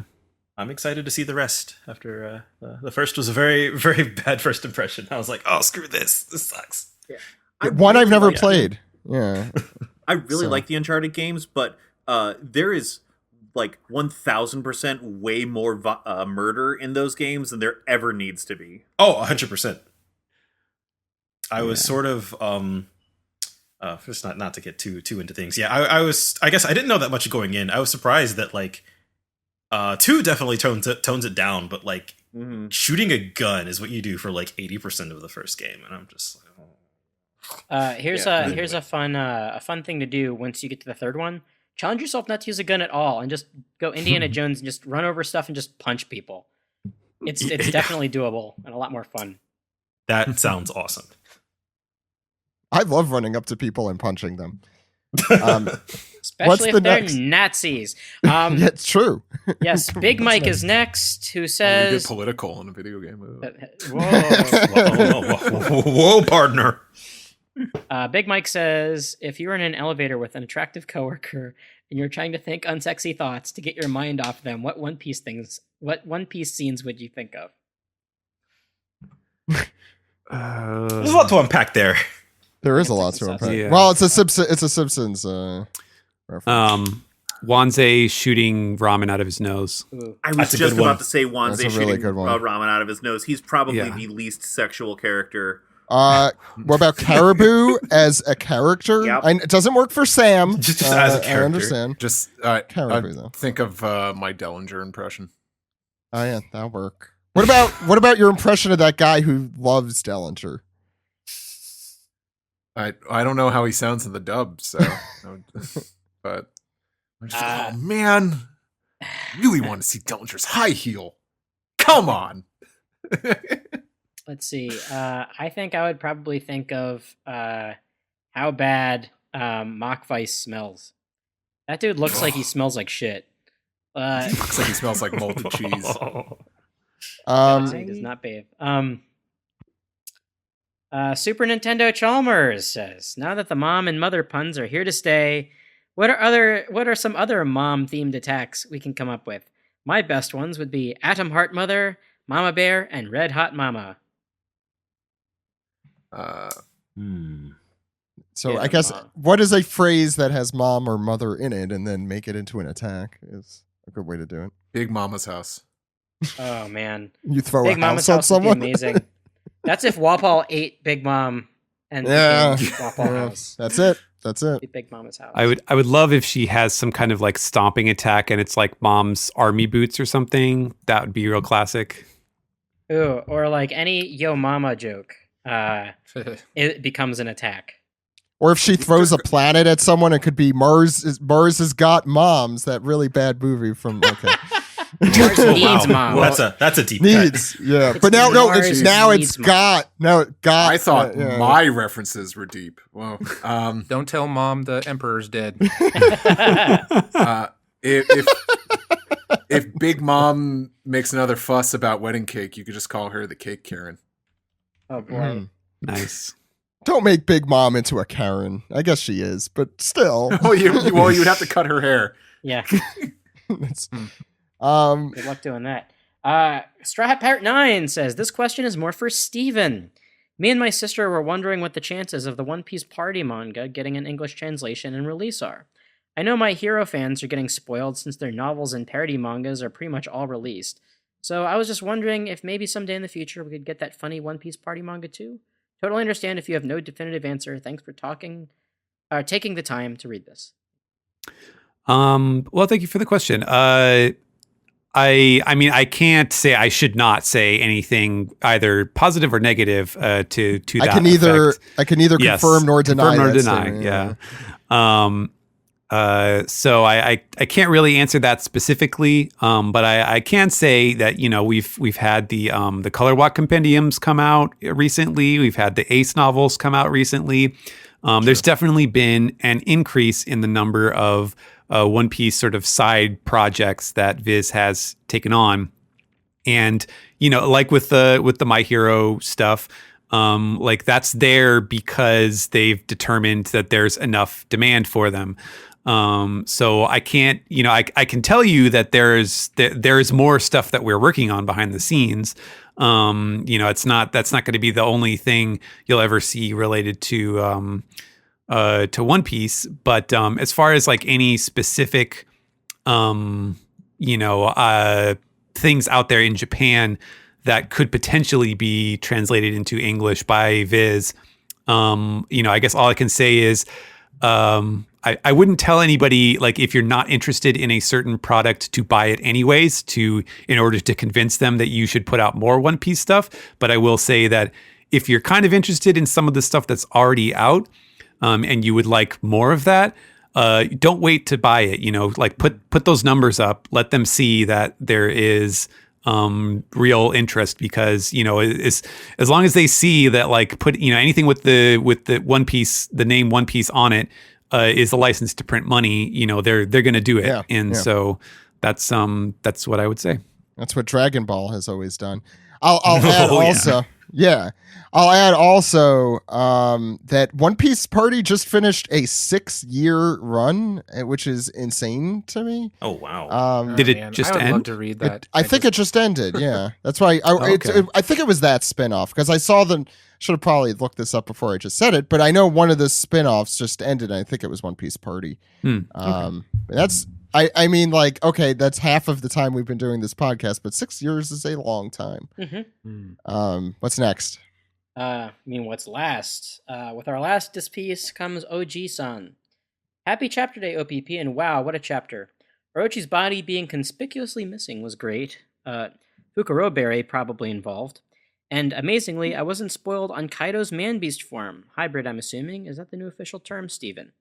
I'm guessing Kaido and Mama take out everyone while Luffy regains his haki, hopefully leads to much-needed kid-in-law action. Finally, the woman with CPO wasn't Bao Huang. It'd be great to hear your ideas on who has the all-seeing eye power that seems to be shared by women wearing paper masks with eye tattoos. Wishing you all a great, safe, and healthy week. Well, I guess I was wrong about Bao Huang, okay? There's a lot of... I gotta look at all these comments. There's a lot of questions. So I guess the hybrid form of Kaido. Oh, yeah, that's... Man Beast has always been Viz's version of that, going back to Chopper. It's funny because that's a term that I feel like if you go back and count the number of times it actually appears in the canon story, it's way, way, way fewer than you would think, just because like it's, everybody always wonders like, oh, what's the hybrid form for this zone and that zone, and we don't necessarily get it that often. But it's a direct translation. Like I don't have any problem with the word hybrid, like that works as well too, and it describes it pretty succinctly. But man beast is like a literal, a very straightforward version of what the Japanese is. Well, how many big bad Zoan users have we had? I mean, it's like a handful. Yeah, it's not, pretty much yeah. just been Lucci, right? Yeah. I mean, like, I guess Dalton, like, wasn't a big bad, but he was a main character. Dalton, like, there are Jabra, Kaku. Kaku. Okay, well, CP9. But we have, I mean, zones have generally not been front and center. I think True. Oda was saving a lot of them for this, and then went crazy with the Smile Fruit users, which, to be fair, are much funnier. Very worth it. Yes. So that's it for this piece. Well, right? we should also address this. The ideas on who has the all-seeing eye power that seems to be shared by these women wearing paper masks with the eye tattoos. I think that's kind of neat, right? Like that's does anybody know if that's a Japanese mythology thing? I don't know, because like literally when I see that, all I can think of is like there's like the priests in is it Nausicaa, I think, that they have the the mask thing with the. I always think of 20th Century Boys. I do, yeah, that too. And I think of Zelda. Yeah, I was thinking of Zelda. I always think of that guy that was on Big Mom, that like worked for Big Mom, who had the weird like clicky head. Oh, Bobbin. Yeah. Bobbin. Oh yeah, Bobbin. Bobbin in the morning. Because he had a weird like sheet in front of his face too. It had like holes in it for his eyes, but yeah. Did you know his bounty was 105.5 million? He might be dead, by the way. We haven't seen him since Capone shot him. He's dead. Full of bullets. Yeah, but Capone like shot up freaking what's his name? Peckham's like 1 billion times. Although then didn't Peckham supposedly die after that too? Because then we don't know. Rip to Bobbin, but Peckham's is built different. Yeah, he's got a turtle shell. That's true. Pretty much like having a turtle shell is basically like wearing Kevlar. Yeah.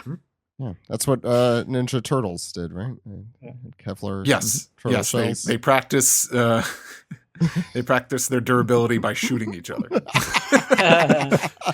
They are from New York, where Shredder has a gun. Hey, that's an incorrect stereotype about New York Turtles. If Shredder was more about guns, then they would change his name to like the Needler or something. So we don't have any emails, but I think we could move on, Steven, to the next island and piece together. Okay. The next set of islands, the subreddit archipelago, in fact. And we will start with Miyamoto Sunachi, who says, "Happy birthday, Steve. What a great chapter this week. I think it's funny how we got another shot of Orochi's supposedly lifeless head just laying there. I imagine it getting stepped on and kicked around like a beer can at a concert. Is this dude even alive still? Oda keeps bringing it to our attention. The more we see him dead, the more I believe he's still alive. So what do you guys think? Oh, and Kanjuro too, I guess. Remember him?" We didn't see Kanjuro in this chapter though. No, I think he's just talking No, about but- these characters who are Off supposedly dead. screen. Yeah. Here's the thing. If Orochi was dead, they wouldn't just be showing a beheaded head all Right. the time. Like, that is way too gruesome for One Piece. Agreed. It's got to be even. Yes, and I know QQ lost an arm recently, but like a head's a head. That's so gruesome that I think it's just even more obvious that he's fake in it. Yeah. Well, you could see it two ways, which is that like, yeah, that could just be the stand-in so that he doesn't have to show like both the head and the body or something. But also, Orochi's got heads to spare. That's the whole thing we've been talking about. He's got plenty of heads he can work with. Yeah, I feel his like two it's heads are more better likely than that Kanjuro is dead, but I don't think Kanjuro is dead either. I could see like Kanjuro and Orochi teaming up later on in this big battle. Mhm. I At the feel very least. Yeah, at like- the very least, like Kanjuro like trying to help out Orochi, like escape or something. my feeling is that if Kanjuro is technically alive, like if you will see him again, I feel like he's figuratively dead. Like I feel like Kiku, won the fight, and the next time we could potentially see him alive is like after everything is done, and maybe he feels repentant or that he's getting arrested or something. But I don't know. I would not be satisfied if he like came back and was like, haha, I've got another knife, and he's gonna stab somebody or something. I would be What if annoyed. he had a heroic moment where he thought back on his time with his jolly friends? See, that would be cool. I would be Yeah. happy with that. But yeah. I wouldn't mind that. I think because we spent a lot of time with that character, thinking they were decent. Yeah. I wouldn't mind that face turn. I think the reason that it was off screen is because I don't think Oda wanted to accentuate the idea of Kiku slaying someone, basically, of this very dark at her darkest moment, perhaps. Yeah. At any rate, I do hope Kanjuro is dead, just because, like, from a cinematic standpoint, I thought that was a very cool set of panels. Yeah. Falcon Gales says, is anyone else kind of spooked by the fact that CP0 is just kind of chilling there? Like they can't be bothered to fight. I know they are taking the see which way the wind blows and pick up the pieces approach, but the fact that they are being so casual is slightly unnerving. I mean, does this give an indication of strength for CP0 members, that they can just come in and sweep up whoever is left standing? Or do the Marines/Sword have a garrison nearby to help finish the job? Also, I think we can put to rest any theories Orochi is still alive. Fuck that guy. All right. Man, some people. Yeah, I think that's supposed to kind of shake you a bit, that like CP0 is kind of above all this. Mm-hmm. Yeah. I think the one thing that kind of struck me was that CP0 thinks that Orochi is dead. Because the one thing that I'm trying to figure out is that if Orochi is playing some other side, he is rapidly running out of other sides to play with. That's true. Yeah. Well, I guess So maybe Fukurokuju is the one outlier here in terms of that, right? Like the No, mysterious. he said like, I love Kaido. Long live Kaido. No, but Fukurokuju did sneak off and seemingly True. somewhere. Yeah, that's true.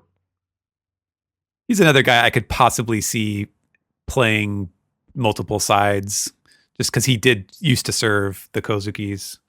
You never know. There's a possibility there. CJ De Elf says, I have a small technical issue with the podcast, so I guess this is for Zach. I listen on the Podcast Addict app, which is great for the integrated chapter/timestamp feature. However, the timestamps posted are usually messed up due to a lack of a space between the chapter/episode number of the section and the actual timestamp. So 1002, and then the timestamp looks like 10020:50:54. And he has a picture. So basically, they want more space in between the chapter numbers and the timestamps. I think that's a thing through that app doing that. But I will do my best to try and make sure that doesn't happen in the future, because that's really weird. So just for those who want a little bit of an idea of what like goes on is I just post the episode and all the podcatchers, which are called that because they literally just like lift the post and put it on their platform. They don't, they just like throw it up apparently willy-nilly so that stuff like this happens. But thank you for letting me know, and I will do my best to fix it. I would assume it's probably something where like if you're using a tab to make the space in between or like something like that, and it doesn't recognize that it's supposed to be a space, and then it squashes the numbers together or something. Exactly. Yeah, but they did have a series question. I'm beginning to think that if it was just Kaido versus the 5 of them, LKZKL would have definitely won the fight, as they have the perfect team to take on the big boss. Luffy and Zoro as the main damage dealers, capable of taking him out. Law as the primary supporter, capable of moving everyone around to avoid attacks. Kid as the tank, and Killer as the bard or distraction or something. Joey seems to have been proven right once again. But with Big Mom there, it's not looking so easy. So what are they going to do about Big Mom when everyone else is busy with another officer? Wait, so are we going to call him Lexical? Lezekiel? Ezekiel. Ezekiel. I'm trying to pronounce this gotta admit acronym. that I kind of like my mind drifted away from the question for Yeah. a second to try to be like, what is LX? What are we talking about? We sending each other friend codes or something? What's going on? Double L, double K, Z. Yeah, I feel like that's kind of the conundrum, is that like Big Mom being there really complicates things. And, every time it feels like, at least in this set of chapters, every time they were getting some ground on Kaido, that's when she would step in and push them back a little bit. And so that's, I guess that's a challenge for Oda to explain.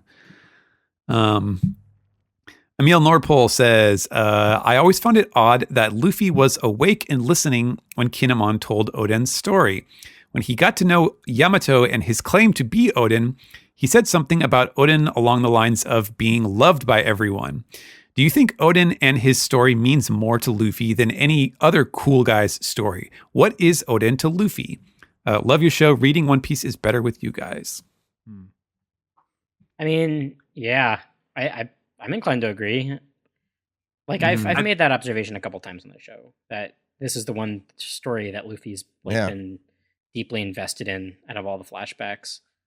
I bet he misunderstood, thought that he was talking about food, and then by the time he realized, he was too far in. Oh god, You can't be hot pot. Everybody loves hot pot.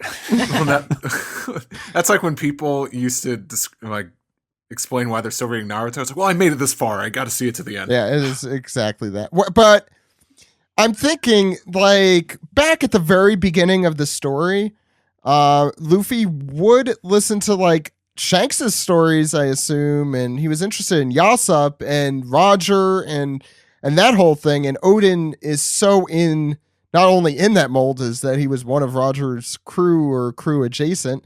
That would. I don't know how you initially hooked him in. That's the question, but it makes sense that he is invested in it for many reasons. Does he know that? What's his? Ace. Does he know that Ace went to Wano? Like before, like when Kinemon's telling that story. Yeah, Because of Tama. Tama told him. Yeah, because like I can imagine like, oh hey, Ace is connected to this. I'm gonna pay attention to this. Oh, did you say Ace? I love Ace. No. Steve, Ace is dead. And Luffy's the one who told us that, so. Yeah, well, he likes being the person that's well, I found out about this for a while because my friend works at Nintendo. Yeah. Ace is dead. I guess Luffy's a hipster and we just didn't realize it. Yeah. Reverse Eye Patch says, a little over 2 years ago, I realized I was a woman and had already chosen a name for myself. I wasn't even thinking about One Piece when I did it, but I've been going by Robin this whole time. If you were to choose a name for yourself from a One Piece character, what would you choose? And what name would you definitely not choose? I think Helmeppo is a stupid name. Yes. I think that could be if someone Helmeppo's chooses also a stupid man. Look, we could all judge someone if they name themselves or their child Helmeppo, and they deserve to be judged if they do that. I think. Cracker sure lucked out. A hard part about this is that that's a beautiful story, Yeah. filled with meaning, and my brain just goes to bad jokes. Yeah. Like, Yeah. We apologize. I'd be who's who because then my whole life would just be a sketch. Whoa. You see, Well, I that would think, be like, funny it's- for 1 week. Well, first of all, thank you for sharing your story. Second of Yes, all, yeah. I think it's Yes, I it's think wonderful. it's up to us to pick each other's names. Oh God. And, Oh, and the God. thing is, with One Piece character names, a lot of them are named after inanimate objects or food. So, like, Well, I'm but just gonna take yeah. one of them off the table and just tell you all that I never told you that my full name is actually Stephen Waterpaul. So Look, I'm going to write that Water down, even though that we already picked a title. But, Really, I thought that you're Steven Cipher Paul. oh, That's a good one. This Save is that for why you're in trivia, charge. David. oh yeah, that's Yeah. a David Beck fight there. Steven Cipher Paul. That's Zach really... likes the moon, and he also likes Black Labs. What? This is how you choose people's names? 2 random things that they like? Yeah, I'm just trying to think Yes. of things you like, and then that's what you're named after. Zach Moon Black Lab. It rolls right off the Classic tongue. One Piece character. That's right. I mean, honestly, that my definitely name. sounds like a One Piece character name. It does sound Yeah. like. And But Zach would be their last name or their family name. I'll also remark on a on a serious note, that is a beautiful story, and Robin is also an awesome name. I think. It is. Yeah, I think you did well. David just- would be Bed Monar. okay. Let me kind of rephrase the question so we don't go off into jokes for the full time. What is the best actual real like name? If someone were actually, besides Robin, what is like the coolest name that someone would legitimately be called from the One Piece manga? Like you'd be like, wow, that's cool, and it's also Ace. One Piece related. Ace is a cool name. That's a pretty good one. Can I say this? And it's not naming a person, but I think of the spot build Supersonic Duck Squadron. Oh yeah. I think- Okay. Bourbon Jr. is one of Yes. the greatest names I've ever heard. Yeah, Bourbon Yes. Jr. is Like, amazing. Agreed. Yeah. That needs to be a pet name. Like maybe I shouldn't rip it off. Like maybe I should just get a pet name them like Whiskey. Yeah. Jr. or Are you going to get a something. cat? You should just get cats for each of the Duckbill squad and name them after them. Nick Jr. That's a lot of cats. It is a lot of Well, there's cats. Bourbon Jr., Ivan X, Stomp, Hikoichi, Hikoichi. Karu. I'm thinking the home Uh, movies. What was his name? Go ahead, yeah. sorry. What other good names? Because anyway, yeah. Go ahead. I mean, Like- this is basically, me. Like, yeah, it's very Alex to say that. I think Django is a cool name, but Django Wow. Reinhardt, real life Yeah. gypsy jazz musician. Only if it had the D in front. Yes. But Yes, I needs always the thought T. that Django is a very cool name. Very, very cool name. But I love in One Piece when people are named things that exist like in the world, like Crocodile. Like, oh yeah, his name's Crocodile. We're not even going to talk about how weird that is. Like, yeah, it's the name of an animal. Like, I mean, there's also stuff like there's a Saul. I'm like trying to think of like what normal names are in yes, One Piece. Jaguar D. Saul, the only Jewish character in One Piece. Saul Lucci's a doesn't. pretty cool Saul's name. not just Jewish. I'm I- sure there's Christian people named Saul. Go ahead. If- Yeah. If you're British, Bentham is actually Yeah. a pretty good name. If you're anybody else, it just makes you into a sleazeball. Anthem. Bentham. Like I think Is that just you need because he that, sounds like Lord Grantham? No, I think it. Yeah, I think that's it. Is that if you have a received pronunciation, then you're like, "Oh, hello, my name is Bentham," and you're like, "Oh, okay, cool." Otherwise, you're like, "I'm Bentham," and it's like, I don't know about that. Get bent. How come nobody says get bent anymore, by the way? Just bring it back. What is this, like an old Because it'd person probably be healthy. podcast You know, where yoga's good for you. we yell about what I don't know, slang it's words tough are? because it's like we have characters named like Strawberry and Berry Good. Like These trying to are the think of only what two character names I could think of. Okay, maybe we should move on to the next question. All 'cause right. We've been here Yes. for a while. Yeah. Let's go on. QuipQuest says, do you think that perhaps Bedge being so fleshed out and integral to Whole Cake perhaps might have been a double-edged sword? I say this because I think Bedge may have set my expectations for Hawkins and Apu unrealistically sky high, well past what Oda ever intended for those characters to amount to. I don't know, was it my fault for getting too excited for these characters in Wano? There is one person on Twitter who always bothers me about how much I make fun of Hawkins. Is it me? I like Hawkins. Well, here's your chance, Zach. Kick 'em So all Joey, down. all I'm trying to say, Joey, is that there's someone who's going to be very upset about how much you're making fun of Killer. One Yeah, person, no, I'm sure. but they I've will seen be the fan art. loud That's fine. and in your face. To be fair, his alter ego, Killer's alter ego, what is it? Mhm. Not Kozo, or whatever it was. Kamazo.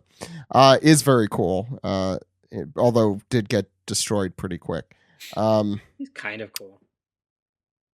Yeah, Yeah. no, I think that has improved. I think both he and Hawkins have improved in my mind through this arc. Hawkins, maybe a bit more so, just because I do think his power seems cool, and I do kind of like the ruthlessness of sacrificing his own guys and stuff. Is an interesting character quirk. But Yeah. as for Killer, I mean, I like the kind of the tragedy of his story, that he got the smile fruit or whatever, or not smile fruit, but the he has to laugh and all that stuff. Gives him a little bit more weight, and that he was disguised as this other character and stuff. But I just think that as far as supernovas go, he's my least favorite still. It's like the tragic backstory of Killer is the only thing that he has really. There's nothing that it's hanging on top of that makes it feel more impactful. Yeah, I don't know. I feel like they're all. We've seen enough at this point to suspect that they're kind of all meant to eventually end up sort of aligned in some fashion with whatever Luffy is doing. Whether that means being friends or allies or just sort of fighting against the same guy. But I feel like it's fine for there to be a bit of a variation in terms of how important they are individually. Mm-hmm. Yep. I don't know. Kids crew is just the no nonsense crew. When you compare Killer to the fanfare that Beppo gets, it's Kid has the good aesthetic though, so that's. Well, that's actually Kid has raised a lot up in my mind. I didn't like Kid at all early on, but I think I like kind of his relationship with Luffy. Yeah, and now that we're getting to see him do more interesting stuff with his powers, that's visually interesting. I like Kid a lot more. they're very than brotherly. truly- I think. Yeah. Yeah. Mm. He truly is the Bakugo of One Piece now. Ugh, Yeah. Bakugo was Yeah. what I didn't a little like toned about- down. He's kind Anyway. of he's kind of he's like the old school Bancho school thug boss type character. I mean his personality. Not like Kurobara though. That's What's the one next? thing that I can relate that I think One Piece can be really praised for is its diversity in terms of characters. How they're all over the place in terms of personality spectrum. Mm-hmm. Yeah, and I want to be clear, when I'm making fun of Killer, I don't really care. It's just something funny to say on the podcast, if Killer's your favorite character because something about him just really does it for you, and you think it's dumb that I love this guy who's crammed into a treasure box, that's fine. Everyone's got different stuff that they like about the series, and that's what's cool about it, is that there's just so much stuff that everyone can find something to latch onto. Speaking of which, yes, our next comment comes from Fish Mammoth, who says, some friends and I were looking at the character poll, and we were each picking our favorite minor or superfluous character, and I noticed my favorite, Garp's sidekick Bogart, is completely missing from the poll. There's another good name. I found it really funny that characters like the crowd in Dressrosa, the fly that was in Full Body's soup, and even the snowman/snowwoman Luffy and Usopp made right before Whiskey Peak make the list, but not the guy who helped train Kobe and Helmeppo. Any other characters you guys noticed were missing? Dr. Yeah, Vegapunk is not on there. But Really? But I mean, what would we have? A silhouette? I mean, I don't know. Yeah. But Or boy, Emu's- what a That's why. silhouette! Emu is not What on there is- either, which is interesting. Emu is not on there, but I think Rox is. Yeah, Rox. Yeah. Rox Emu is Rox too on evil to vote for. Yeah. I need to check and see if Rockstar's there. What Maybe is the deal Emu's with already Bogart? on there. He's just under a different name. Oh, Oh, Rockstar's here. Oh. Oh, there he is. Remember him? What is the deal with Bogart? He was completely dropped after Water 7, I think. I think he showed up at Water 7. I feel like Maybe- there was somebody else that I just saw someone mentioning was not there on the poll either. Maybe it was a newer character. It was a little too new to be on. I mean, they got Kazuma Kiryu's voice actor to play Bogart. maybe Well, he. see, what you have to do is you have to imagine something silly, and you say ridiculous, and flick your wand, and he goes away. So Yeah, That's Bogart. I'm sure it was Oh. an oversight, or maybe he just joined Capone's crew to be part of that 1920s stereotype, or 1940s. I don't know. How come you don't talk about your accent no more? Is that it, Steven? Or Last more? one from Sojiro12 says, do any of you guys collect the One Piece Funko Pops? Wave 3 is coming out and the new Gear 4th Luffy looks awesome. I love the podcast and you guys are awesome. Thank you. Anybody? I don't know if anybody collects them, but I feel like maybe some of us have like acquired them randomly here and there. yeah, I don't Well, like you them, go to. Possible. but I have I have several of them. There you go. Due to gifts and stuff, and yeah, they're So you fine. have like Greedo, Forlome. I don't. I actually Zuckuss. should have Zuckuss. Like Zuckuss is my favorite Star Wars character. Him and Max Rebo. I should have Funko Pops of them just because they're dumb. I think I have a Dr. Zayas. I have the Dude, and I have a Walter from Big Lebowski, and I believe that's it. I was really hoping it was Walter from Home Movies for some reason. They don't make any home movies Funko Pops yet, and I say yet because I think they make fucking Night Court Funko Pops. They So do, I feel yeah, like- they do like custom things too, I feel like. So at What some about point. Matlock? Oh my God, Matlock Funko Pops. I only own a Super Saiyan God Goku one just because a fan at a convention gifted it to me. Oh, That's nice. Sentimentality. Is that it? That's it for Reddit. So, Steve, it's time to Steve the Tweet. Yeah. look. I'm not. That's I'm right. not It's our gonna. ongoing segment, Steve the Tweet. That's what it's always been called. On this day of all days.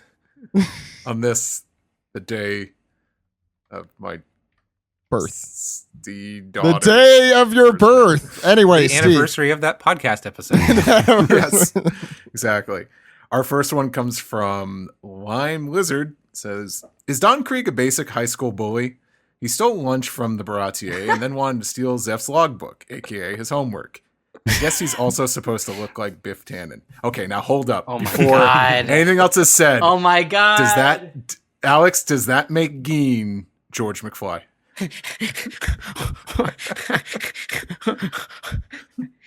Now, Don, I said we weren't gonna steal the boat.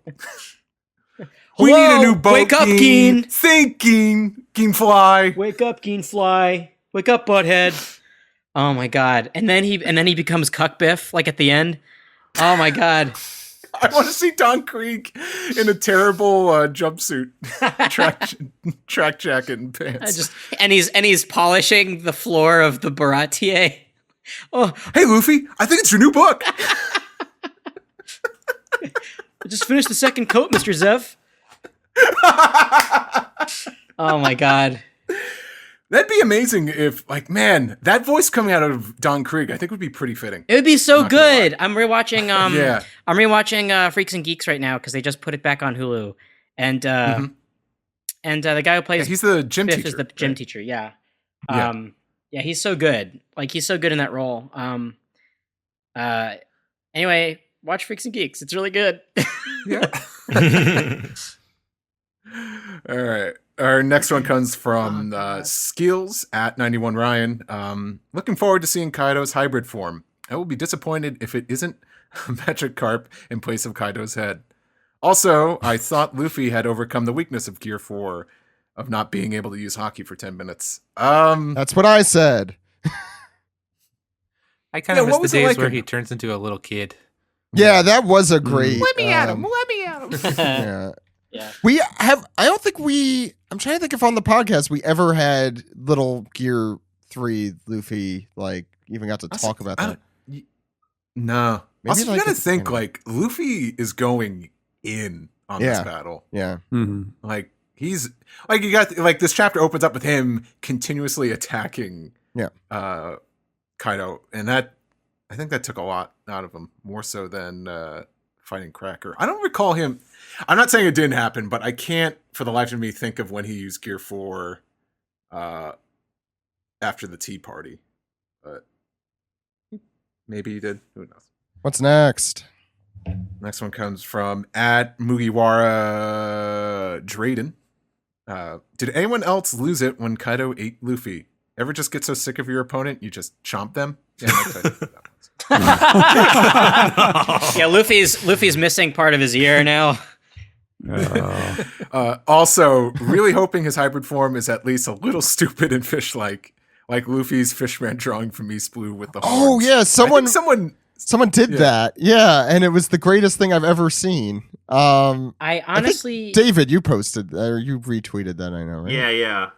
honestly, I gotta find who did as that. much as I think it would be funny and very One Piece like for that to happen, I really just want him to look like a big, beefy, cool dragon guy. I agree. Yeah. But imagine if he looked exactly like that drawing. Yes, it would be Guys, very the funny. memes. It'd be very funny because meme. memes are funny, but I like just we like Lucci is a very imposing villain. He's a big beefy cat monster man, and I think we need a big beefy scaly a buddy like to be a imposing looking villain. You want to say boy, admit it. I was trying not to. Big scaly boy. He's not. I don't want him Alright. to be a big scaly boy. He's a big scaly man. At Metal Dragon 27 asks, "There's something special," or just says they don't ask. There's something special when by Kaido the does way, before you get into that, Alias Artworks is the person who did Oh, that okay. cool. That was great. I Yeah. love that piece.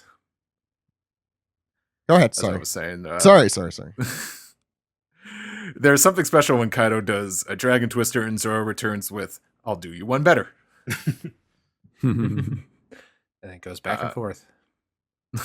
That's how the At rules Walk- work for Twister. Who It's- was yeah, it's like a controlling the board? Who was spinning the wheel?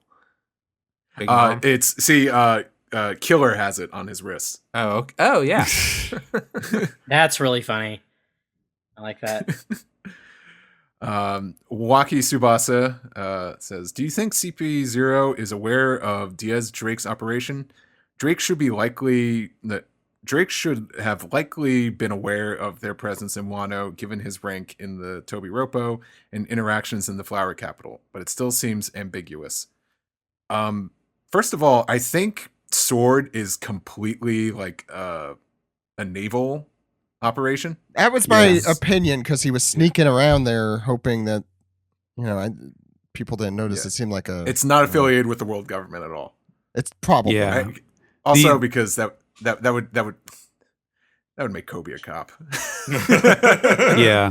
Well, All I was going to say all the evidence we have of Sword is that it seems to be like a group of people within the Navy who, I apologize for the Harry Potter reference, but I called it Dumbledore's Army once, where it's like these are like the guys who want to do good and they realize the problems with the Navy, and so they're taking it in their own hands to further the aims of what they feel is right. And so I don't think they have anything to do with the world government. All right. Yep. Moving on. At Shaheen SD writes, "Happy birthday, Steve. With Luffy going Kong gun on Kaido, is it possible we are going to see a possible Godzilla hybrid from Kaido? I'm not from an English-speaking country, and I knew the 4Kids dub was bad. Saw the iceberg scene, and my God, was it terrible." Oh, I haven't gotten there yet. No spoilies. Oh, yeah, so I'll we're say getting no more. our own Godzilla versus Kong. Yeah. The pages of Shonen Yeah, Jump. Cross Godzilla promotion. versus King Kong gun. It'd be fun I to mean, I see. guess that is kind of Yeah. And our last piece of tweet, Steve the tweet, excuse me. yeah. God. Oh. Says, do you think that Oda will create one final movie written and overseen by him that includes the complete Straw Hat crew? Or do something like Demon Slayer by making the final fight into a movie? There's no way the finale of One Piece is going to be in a movie. Well, That will be in... I'll say maybe that's- like in that'll be in addition the manga to. for all to see. I think what he would do is like it would be in the manga, and then maybe instead of the anime showing it first, maybe it would come out as a movie or something. Like I could see that. You're absolutely right though. The manga would 100% do it first. Yes. I don't have a doubt in my mind there. Yeah, but Yeah. I think when they were talking about Demon Slayer, it's like they animated the next arc instead of Right. as a TV show, they made it a movie. And so if they just took an arc of One Piece and made it into a movie instead of airing it on TV, or What doing could it possibly as a go movie wrong? first. Yeah. Yeah. Yeah. Yeah. And I don't think that Oda would be like personally involved like that hands-on with a movie unless the series was over in manga form. That's what I feel like at this point in time. I think he's probably done with doing that heavy of a load all on his own, the way that he did with Strong World. And that'll do it. And that was our last one. Oh, that was the last one. So let's move on into round off and do a little bit of trivia with David.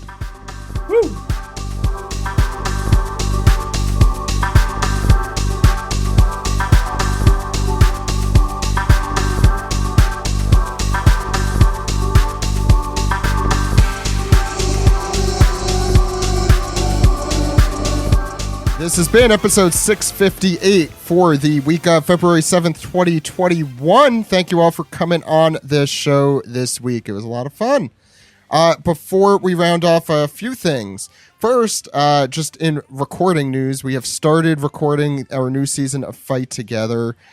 We just recorded an episode all about history and fascism and politics and how it correlates with the One Piece world, and it was a really interesting and fun discussion with some people you may recognize and some new people as well. To give you a little sneak peek, Ed's first time on Fight Together was on this episode, so look forward to that. We're doing 5-episode seasons of Fight Together now, so that will be the first of the 5. And also, please check out Forced to Watch 4 Kids with Steve and Alex on our Patreon. Steve, I'll save you since it's your birthday. Alex, do you want to describe Forced to Watch 4 Kids for Sure, everyone? Zach. Forced to Watch 4 Kids is a Patreon-only podcast that me and Steve do, where we go through, each episode we go through 4 episodes of the 4 Kids One Piece dub. Eventually, we will watch all of it. There's 100 and some episodes. We get this question a lot. How many episodes are there? There are like Too many. The answer is it's- too many. It's like 100 Too and many. something. It's something past Alabasta after the Rainbow Mist story arc. We just finished up Baratie, the Barati arc, as they say in the 4 Kids dub, and we're gonna start doing the Arlong stuff, which Oh is boy. gonna be something. So if you like hearing us riff on stuff, please check it out. It's a lot of fun to do, and I've heard from people that they enjoy it and it's entertaining. So please give it a listen. Yeah, it's a fun show. I love it. There you go. And I'll let Joe I'll tell Joey you should also promote our other sister show that you and Alex and V do. We host a podcast called Toho Yaro. That's a Japanese film club podcast where every episode we take a movie and we briefly tell you about it and discuss it. Our most recent episode that's up right now is 13 Assassins, the Takashi Miike movie. And coming up soon will be, what did we do? Ugetsu, an old ghost story movie that was really cool.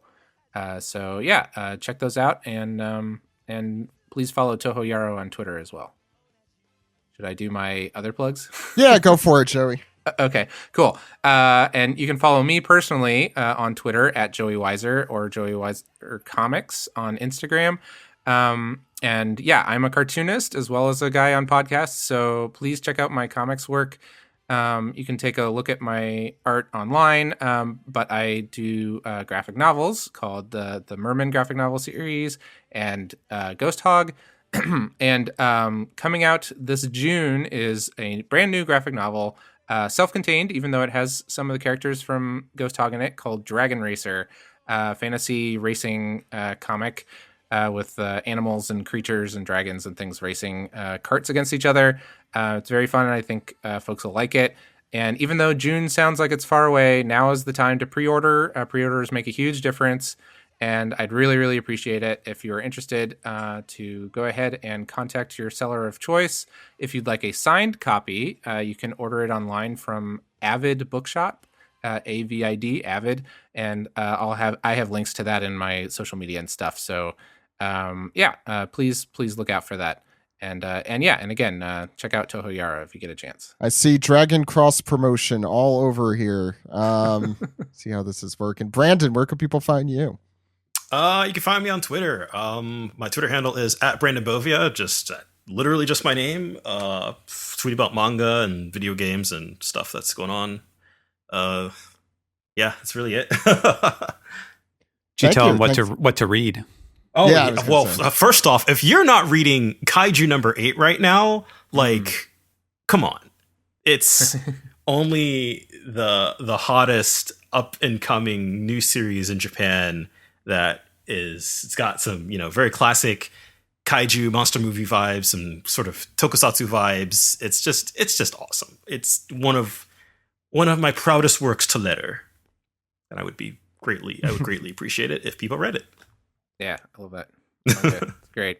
The main character and his best friend give me some real oh god, now I'm blanking. The two girls in Peanuts that are best buds.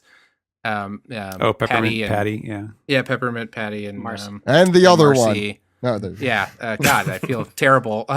I'm just totally blanking on that. But yeah, and every time he follows him around, it's like, oh, great job, sir. It just makes me think of Marcy. Cool. What is it, sir? David. Right, yeah. David, where can people find you? All right. You can always find me on Twitter at Ycarps, YKARPS. It's like Ycraps, but not. It's like Sparky spelled backwards, but not. There, I did it positively and negatively. Also, since last I was on this podcast, I've been doing a really fun set of commissions. Go to ko-fi coffee.com/Ycarps. I've been drawing little cards for $6. It's been little trading cards of your favorite characters, your original characters, pets, fiancés, all sorts of things. It's been really fun. I'm not going to sugarcoat it. The backlog is about 3 months long at this point, but for the money, it's been really fun. And I want to give a huge shout out to longtime One Piece podcast listener Usopp the Great, who was very, very generous and helped me get some, and through that site, helped me get some snow tires on my wife's car, which has been invaluable this frigid and terrible Wisconsin winter.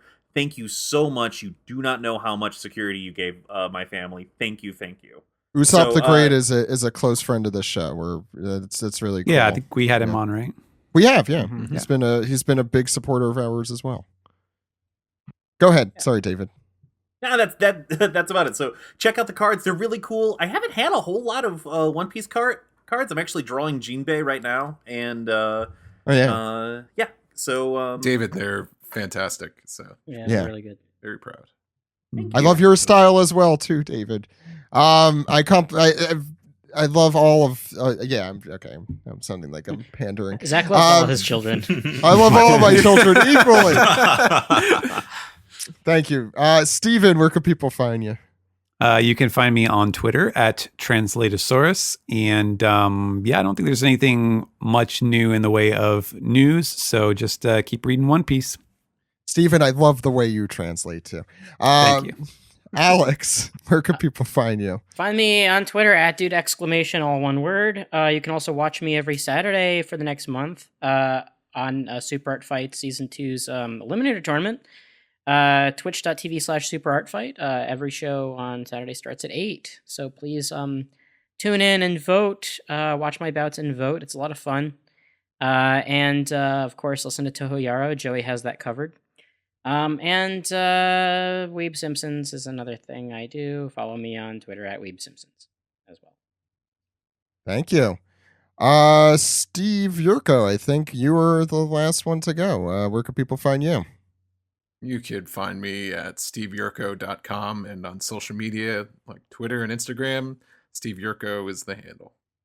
Cool. Now, I guess I could just say how you could contact me and us. You can find me at Zach_Logan. You could follow the One Piece Podcast at onepiecepodcast.com. Our email, onepiecepodcast@gmail.com. We are on Skype, not often anymore, but you could still find us there. Please join our Discord channel if you have not. The link is at the top of our website. And we also have, we do not mention it enough, we have a TeePublic store with a lot of cool stuff from David here, from Meg, from who else do we, Alex, and who am I missing here?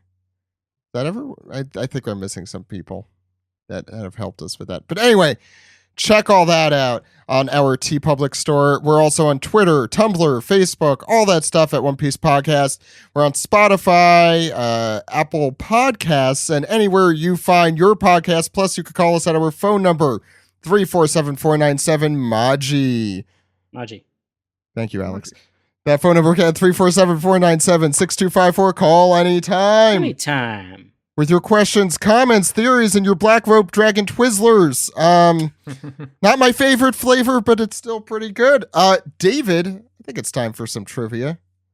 Yeah. All right. This isn't going to be like no crazy laughs right now. This isn't a full-on pun fest like I normally do, but it is going to be fun and some questions based around a theme. We're going to play a little game of Go.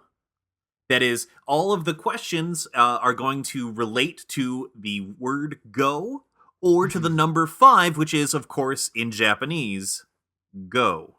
So, for example, if I ask you, who is who is Miss Valentine's partner, you would say Mr. 5.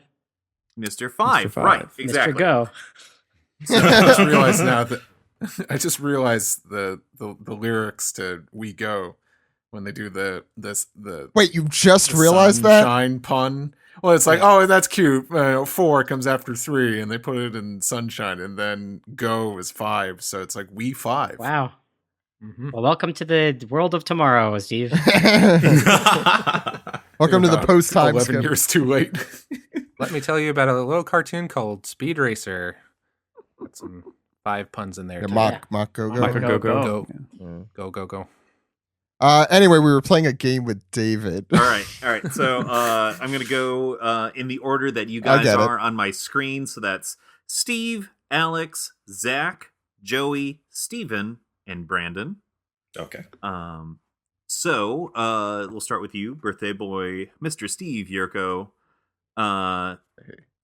This is the illness that Nami caught on Little Garden. Oof. On Little Garden. The illness. Kestia. That's not the illness. That's the name of the bug, right? That's the name of the bug. Oh, shit. Wow. I'm shocked he even remembered that. Go. That was good. No, that's easy. So it's either 5 or go in there, but fine. And is it? You said it's not a pun? It's not a. These are no trick questions. Will be asked today. It's not like it's a trick question. It's the 4Kids dub version, but with a pun. It's Grand Line Fiver. Think about here's a hint though. Think about the urgency with which they needed to find a doctor.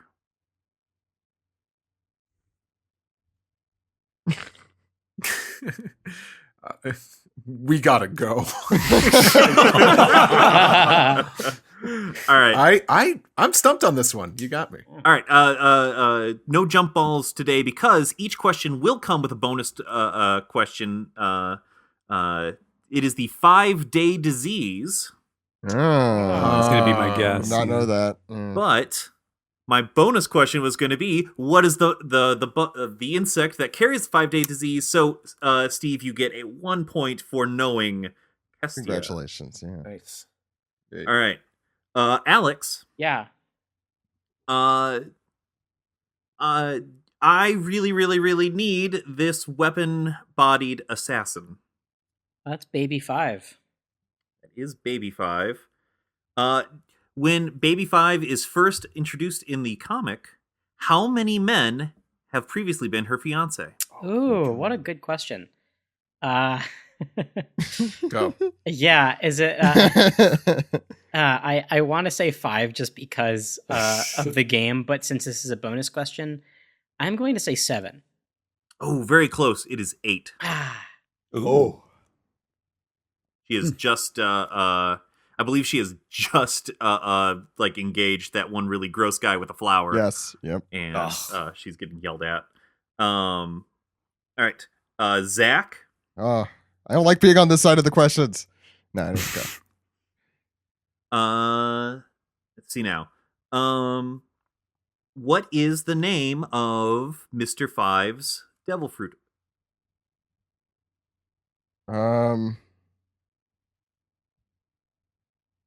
That's a good. The devil fruit. Something no me is what they tell me. What is a What me? the hell's a me? What the hell's a me? I was waiting for that Steve joke. Favorite Steve joke. I'm assuming this one has go in it because there's no reason it would have 5 in it.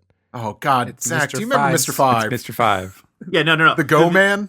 Yeah, It's in the question. The connection is just that it is about Mr. Five. These are all Oh. related to the concept of it.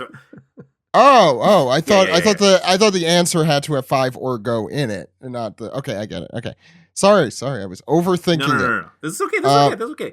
No, well, Steve was giving me a hard time. I'm never gonna get over it. It's like the explosion fruit or something along those lines. Give a name, Zach. The name. Is that not the, Onomatopoeia, maybe. Think something of- Oh like yeah, that. think the of boom one boom of these- fruit. That is exactly it. It is the All right. boom Nice. boom fruit or bomb bomb fruit. Both have been used officially in English translations. All right. Now for your bonus point, Yes. what is Mr. Five's actual name? Oh Jesus! And it was in the. Ah, wow. I know when it was done. It's a I think it was in hard the one. cover story, right? Mm. I think that's when they go through it. Lenny Kravitz. Yeah. I think it's. Does it start with a G? I feel like It it's does start with a G. Oh. Why do I remember that? It's not I don't It's not Gangster Gastino because we all know that is some mysterious man that no one could figure Bangster it. Bombstino. Like Galito or something like that. I feel like it was something Hmm. Italian sounding. I don't know. Uh, It's my final answer. it is. It is not Galito. A name I made up. Greg. Here, Greg Werner. here's a hint. This is Okay. his name. Nothing else is the same. This is his name. Oh my God. You and your. I think I remember Game? the lyrics correctly. He's not a misfit. That doesn't help me. Glenn Danzig? It is Gem. Oh, Gem. really? Gem Oh. of the Border. Oh, truly outrageous. Truly outrageous. Truly God, I was Ooh, looking wait. for it. Is it Gem or Gem? I speak English. I It's think- the same. This is again Jin. That's good. Yeah. By the I way, think it is Gem. I think the only time that we or the first time we found that out is via the Viva cards. Yeah. Was it? I thought it was in the cover story. I'm fairly certain it's pronounced GIF. Oh my Yeah, god. it is. It's a soft G. It's a gem. Ah, cool. Yeah, and there he is on the world 100. Jemu. Truly outrageous. Right now the Outrageous. score's tied 1. Everyone has 1. Just so We've you, got just one. so you know. Yeah. Joey. Here we go. All right. Joey loves trivia. The I couldn't remember Peppermint Patty's name. That's like my favorite comic. I know. I was just thinking about how somewhere David Duncan is just shaking his head at you. What was the freckled girl name again? Heath Bar?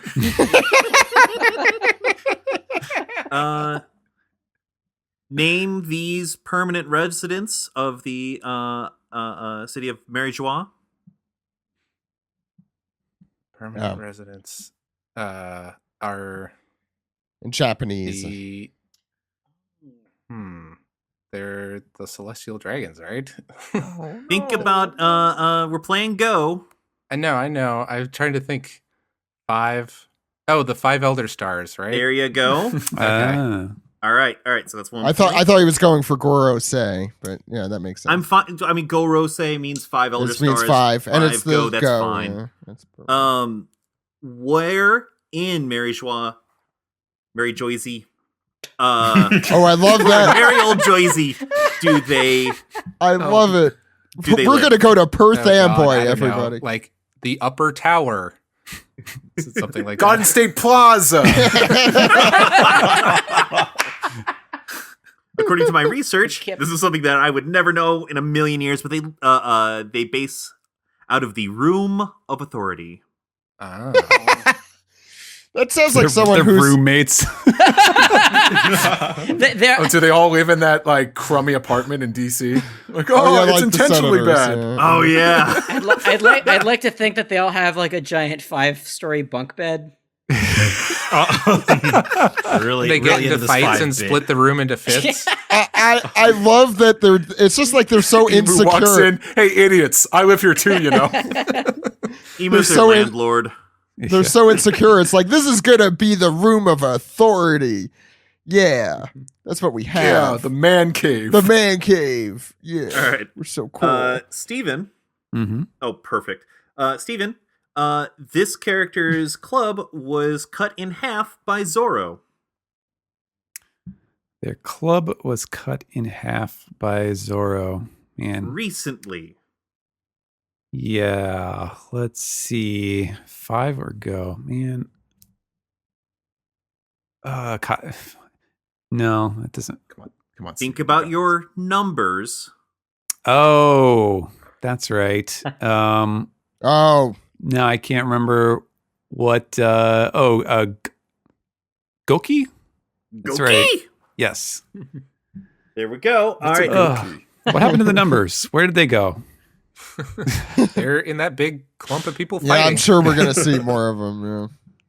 All right. Now, the translator specific question. Okay. What do the kanji in Goki's name translate to? Or Isn't like, that what are their component parts? Isn't it just 5 and Oni or Ogre? There you go. That's it. Yes. Oh, that's so cheap. Stephen is winning. Could you answer that question, Zach? No. I'm gonna go away now. Give right, Brandon the last question, I guess. I haven't gotten a single one of these. All right, Brandon. Volume 5 of the manga shares its title with an Ernest Hemingway novel. Oh boy. Oh my god. What the Volume fuck? 5. That's a crazy question. I'm gonna go get it because I don't know. Oh, I'm not even in the ballpark. I have no idea. I would have never gotten that. Yeah. I just looked. Oh gosh. No All right, way. Can you name any Hemingway? I don't think I can. No. Let's see. All right. Sun also It is- rises, Old Man in the Sea. No, For Whom the Bell 5 Old Men in the Tolls. Sea. it's For Whom the Bell Oh, And right. apparently And that it is a tolls. chapter title. I remember It tolls Yes. for thee. Well, it's a chapter title in the Viz version. I remember like early on, I was like, "Ah, God, enough!" Like, why are you gonna name a chapter after that Who song? It's, Well, go ahead. Isn't that a Metallica song too? Well, you have a No, bonus no, question, right? Well, no, Alright. no. I mean, like, there's one of the chapters is crap. Never lie. Crap. Never lie again. Never tell a lie. Whatever. It's a Who song. Won't get David. fooled again. Don't be fooled again. Yeah. Thank you. Come on, it's the NCIS song, right? Like, Yeah! All right. Now, it's a good excitingly, Brandon, this Yes. bonus question All right. requires no One Piece knowledge. All right. Uh-oh. Which Legend of Zelda game is based on another game titled For Whom the Frog Bell Tolls? Whom the frog What? bell tolls. I'm glad I didn't get this question. I'll just say that. Zelda game.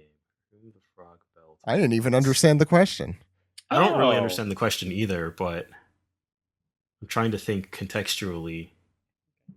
There is What that a could be. Zelda game that is in much the same way that say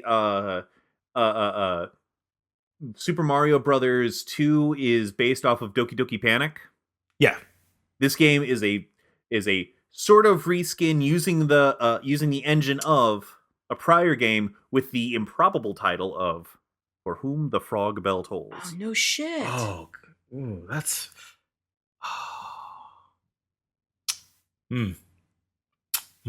What could I don't even think I've heard of one of the Zelda games getting reskinned from another game. Have you played Smash Brothers? I have played Smash. There's an assist trophy from that game. Oh. Who turns into like a snake and shit. And I would think about your Zeldas and which Zeldas are think about a Zelda that does not feel like a Zelda. I think that'll help you. Or that Wow. that did some weird things. So I'm gonna like it doesn't feel right, but I guess is it 2? Is it Zelda 2? It is not It's Zelda either- 2, unfortunately. My other It's- guess is Link's Awakening. If it's not either It of was those two, Link's I don't know. Awakening. Oh no! that was my guess too. yeah, I'm going to give I you didn't one know- half of a point. I had for no that. idea. I was like, why didn't they localize that I'll give him game? half a point. Yeah, I had no. Okay, the- I feel like I need the story behind this because I had no idea. That's that this baller. was- I So didn't know they that. were starting to develop Zelda for the Game Boy, and as it turns out, whatever the engine had previously been developed for this game, For Whom the Frog Bell Tolls. That's why there's like those side-scrolling sections, in Link's Awakening, and that feels really weird. That's because there were a lot more of those in For Whom the Frog Bell Tolls, but mostly it was a top-down combat game, and they're like, well, this basically plays like a Zelda, so we'll just take this technology we've already created and make our Zelda game based off of this. I had no idea. That's really cool. Yeah. Huh. You learn something new every day There you go. Here. That is. on the One Piece podcast. All right. I had Back a- to the... Oh, do you have more? Go ahead. Oh, yeah. I've got a whole page. Back to the top. Steve. Oh boy. Oh, God. Hey. On there is how do I want to phrase this? On chapter 858, the color spread, Luffy Oh, he is might know wearing this. a 55 on his chest. What sport is he playing? Give me a sec here because that's on one of the calendars. Let me look around the room. No, do it's that. not. It was during the summer. Here's a I'm hint. trying to remember. It's very it dovetails very well with today. Even I know the Ooh. answer. Ed might have something to say about it. Well, it's 5 or go. No. That's just the category is 5-5. Yeah, he's got a 5-5 on his chest I made Oh, the yeah, same it's mistake 5-5. before. on his Yeah. sportswear. Well, it's not basketball because that's Frankie was doing that. Sanji was swimming. Nami was horseback riding. No, so Robin was horseback riding. Nami was tennis. Zoro was baseball. Oh, no. What was Luffy doing? I got this. I'm just doing process of elimination. I'm gonna throw something at Steve. What's the big game happening today? Was he playing football? In fact, everyone is playing football because that is not everyone's playing different sports. Oh! That is the football. Dumbass. I'm sorry. You got there eventually. It's your birthday. We'll go. Yeah, easy that's on the you. only reason I'm giving you that point, Steve. But here is the Suck it up challenging for me. bonus question: what are the two teams playing? Monkeys and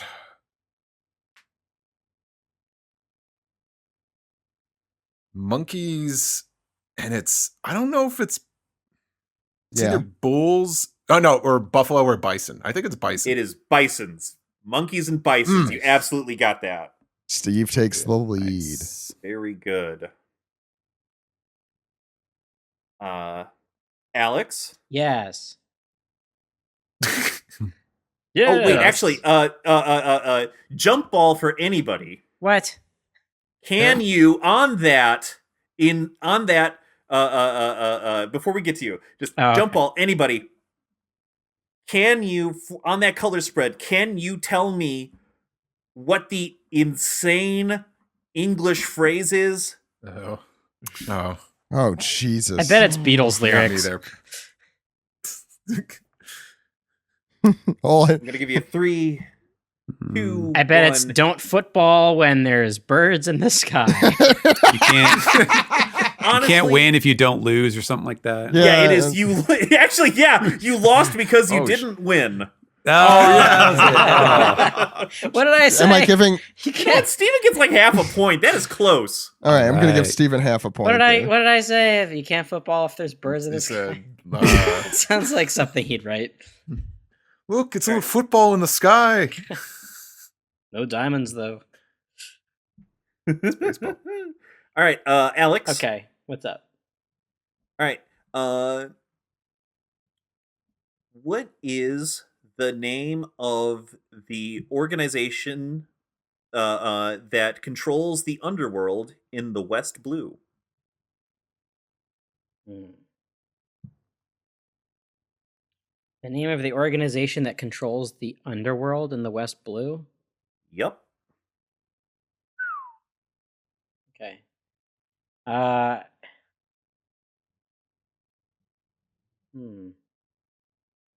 So it's either a go or a 5 thing. Wow. This is some deep cut. I don't know. Here's a hint. Capone Beige comes from the West Blue. Oh yeah. It's the name of like his mafia or whatever, his mafia family thing. But I don't remember the life of me for what it is. It's like one of the 5 families or something. Yes, that's it. It's the 5 families of the West. Ah shit. Wow. Okay. I thought it was the. Point to I Alex. remember that. the I was gonna say the Anthill Mob Gotti. gang. The Anthill Mob. Now, Should Alex. say it's not the 3-6 Mafia. It's the 5-5 mafia. Now, Alex, Yeah. the 5 families of the West are based off of the real world 5 families, an actual loose alliance or loose power structure of mafia families in America. Can you name any of the real world 5 families? Let's see. Have you played any of the Yakuza Like a Dragon games? This should be easy. Not that's Japanese mafia, Steve. Well, I'm trying to think about what I know about real mafia. Is one of them the Gambino family? Yes. Okay. Nice. That's I'll all keep you giving you needed. points if you can name any more. Let's see. Gotti? No. John Gotti? Okay. All right, you're done. Oh, he got really impatient all of a sudden there. That's fine. Yeah, I got the bonus point. Yeah, you Yeah, got no, it's one of those like as long as you hit, but as soon as you strike out, you're done. Yep. The other families are the Bananos, What? Columbos. Wait. Are you sure that's not the family Alex belongs to? Hey, There's fuck you. the Beninis, the Benunus. The Columbos. Bananas. Just one more thing. Okay. Are you sure this Alex is involved with this? I mean, Bananarama, Columbo. Right. This is And then of everything course Alex. I thought you said The Magumbo at Genovese. first. the Genovese and the Luchas. Oh, Genovese. Wow. Mm. Okay, I know now. The only reason I knew Heard of two Gambino of is those. because they talk about it in Clerks. By the way, I'm going to interrupt for a second and deliver some breaking news that Noda Skywalker just I just tweeted saw that, about getting selected. And apparently this was the very first request that he wrote on his YouTube channel. Wow, This is his very first video. That's Oh, great. so you can watch the video of him writing it. So is that what his YouTube channel is? What a world. It's literally him writing these these requests and sending them in. I'm think so. about to watch it right now, so I'll let you Oh, know. instead of doing- taking part in this yeah. podcast. No, I you're will just- do. I will do both because I don't think it's going to take too much concentration. Go ahead. All right, Zach. Yes. See What my is, multitasking ability. What is Smoker's branch of the Marines? That's G5. Of course. That's an easy one. I should have put that earlier, but I'm terrible at sorting things for difficulty. Well, the last one was harder, so it's fine. What day was G5 founded? Oof, Jesus. G5 day.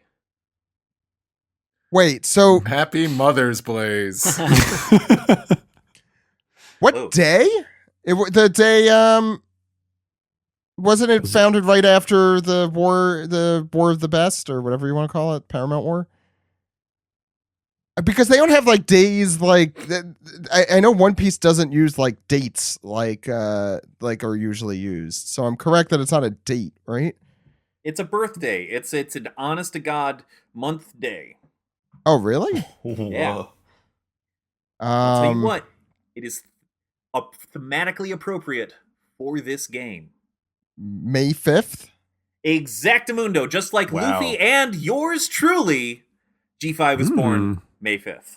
That was going to be my guess, actually. Fine. Man, David got like the man. By the way, that's breaking the, news, it looks like birthday lotto. Noda Skywalker has a little Kermit maybe on his desk as he writes the requests. Breaking news, please now Zach, do you return. care about this podcast? Do you care about our integrity? Absolutely not. David, please go to your next question. Joey, Here, present. please name this notable ship whose name is different in the manga than it is in the anime. English translation. The Going Merry. For this game, it would be the... Oh, I thought it was the Go part because they call it the Merry Go There you in go. the manga. That's it. Yeah. Yep. It's different in the manga, so that would be the Merry Go. But yes, Right. it is They the both Merry have Go. Go. Mm. Point. Joey, what was on the Merry Go's original Jolly Roger? Oh. Oh, I didn't even. For I like don't know. one scene, it has a flag on it. Yeah, I have and I have a guess. I mean, a badly drawn Straw Hat by Luffy. This is before it is transferred over to the Straw Hat Pirates. Oh, I thought it just had like stripes on the flag or something, or on the I guess sail. that was just the Not on the sail. sail, but like there's a flag on the top of it. Oh, is it Mary's head? Is it like a sheep head? It is Mary's head, along with the word "go" underneath. Oh, Wow. okay. I will cool. give you that bonus point. So it is a very tied game with Steve, Alex, Zach, and Joey all having 3. So Steven has 2 and Brandon has none. No, Actually, Steven has 2.5. two and a half. Brandon has Brandon Brandon half. has a half. There we go. Okay, so Still anyone's game, but we're running out of questions, so here we go. Not really. Steven? Yes. In SBS Volume 5, Oh no. 2 of Shanks's crew members have their names revealed for the first time. Who are they? Lucky Roo and Ben Beckman. That's it. Holy crap. Nice. Yes. Jesus. And I mean, yeah. Go ahead. What?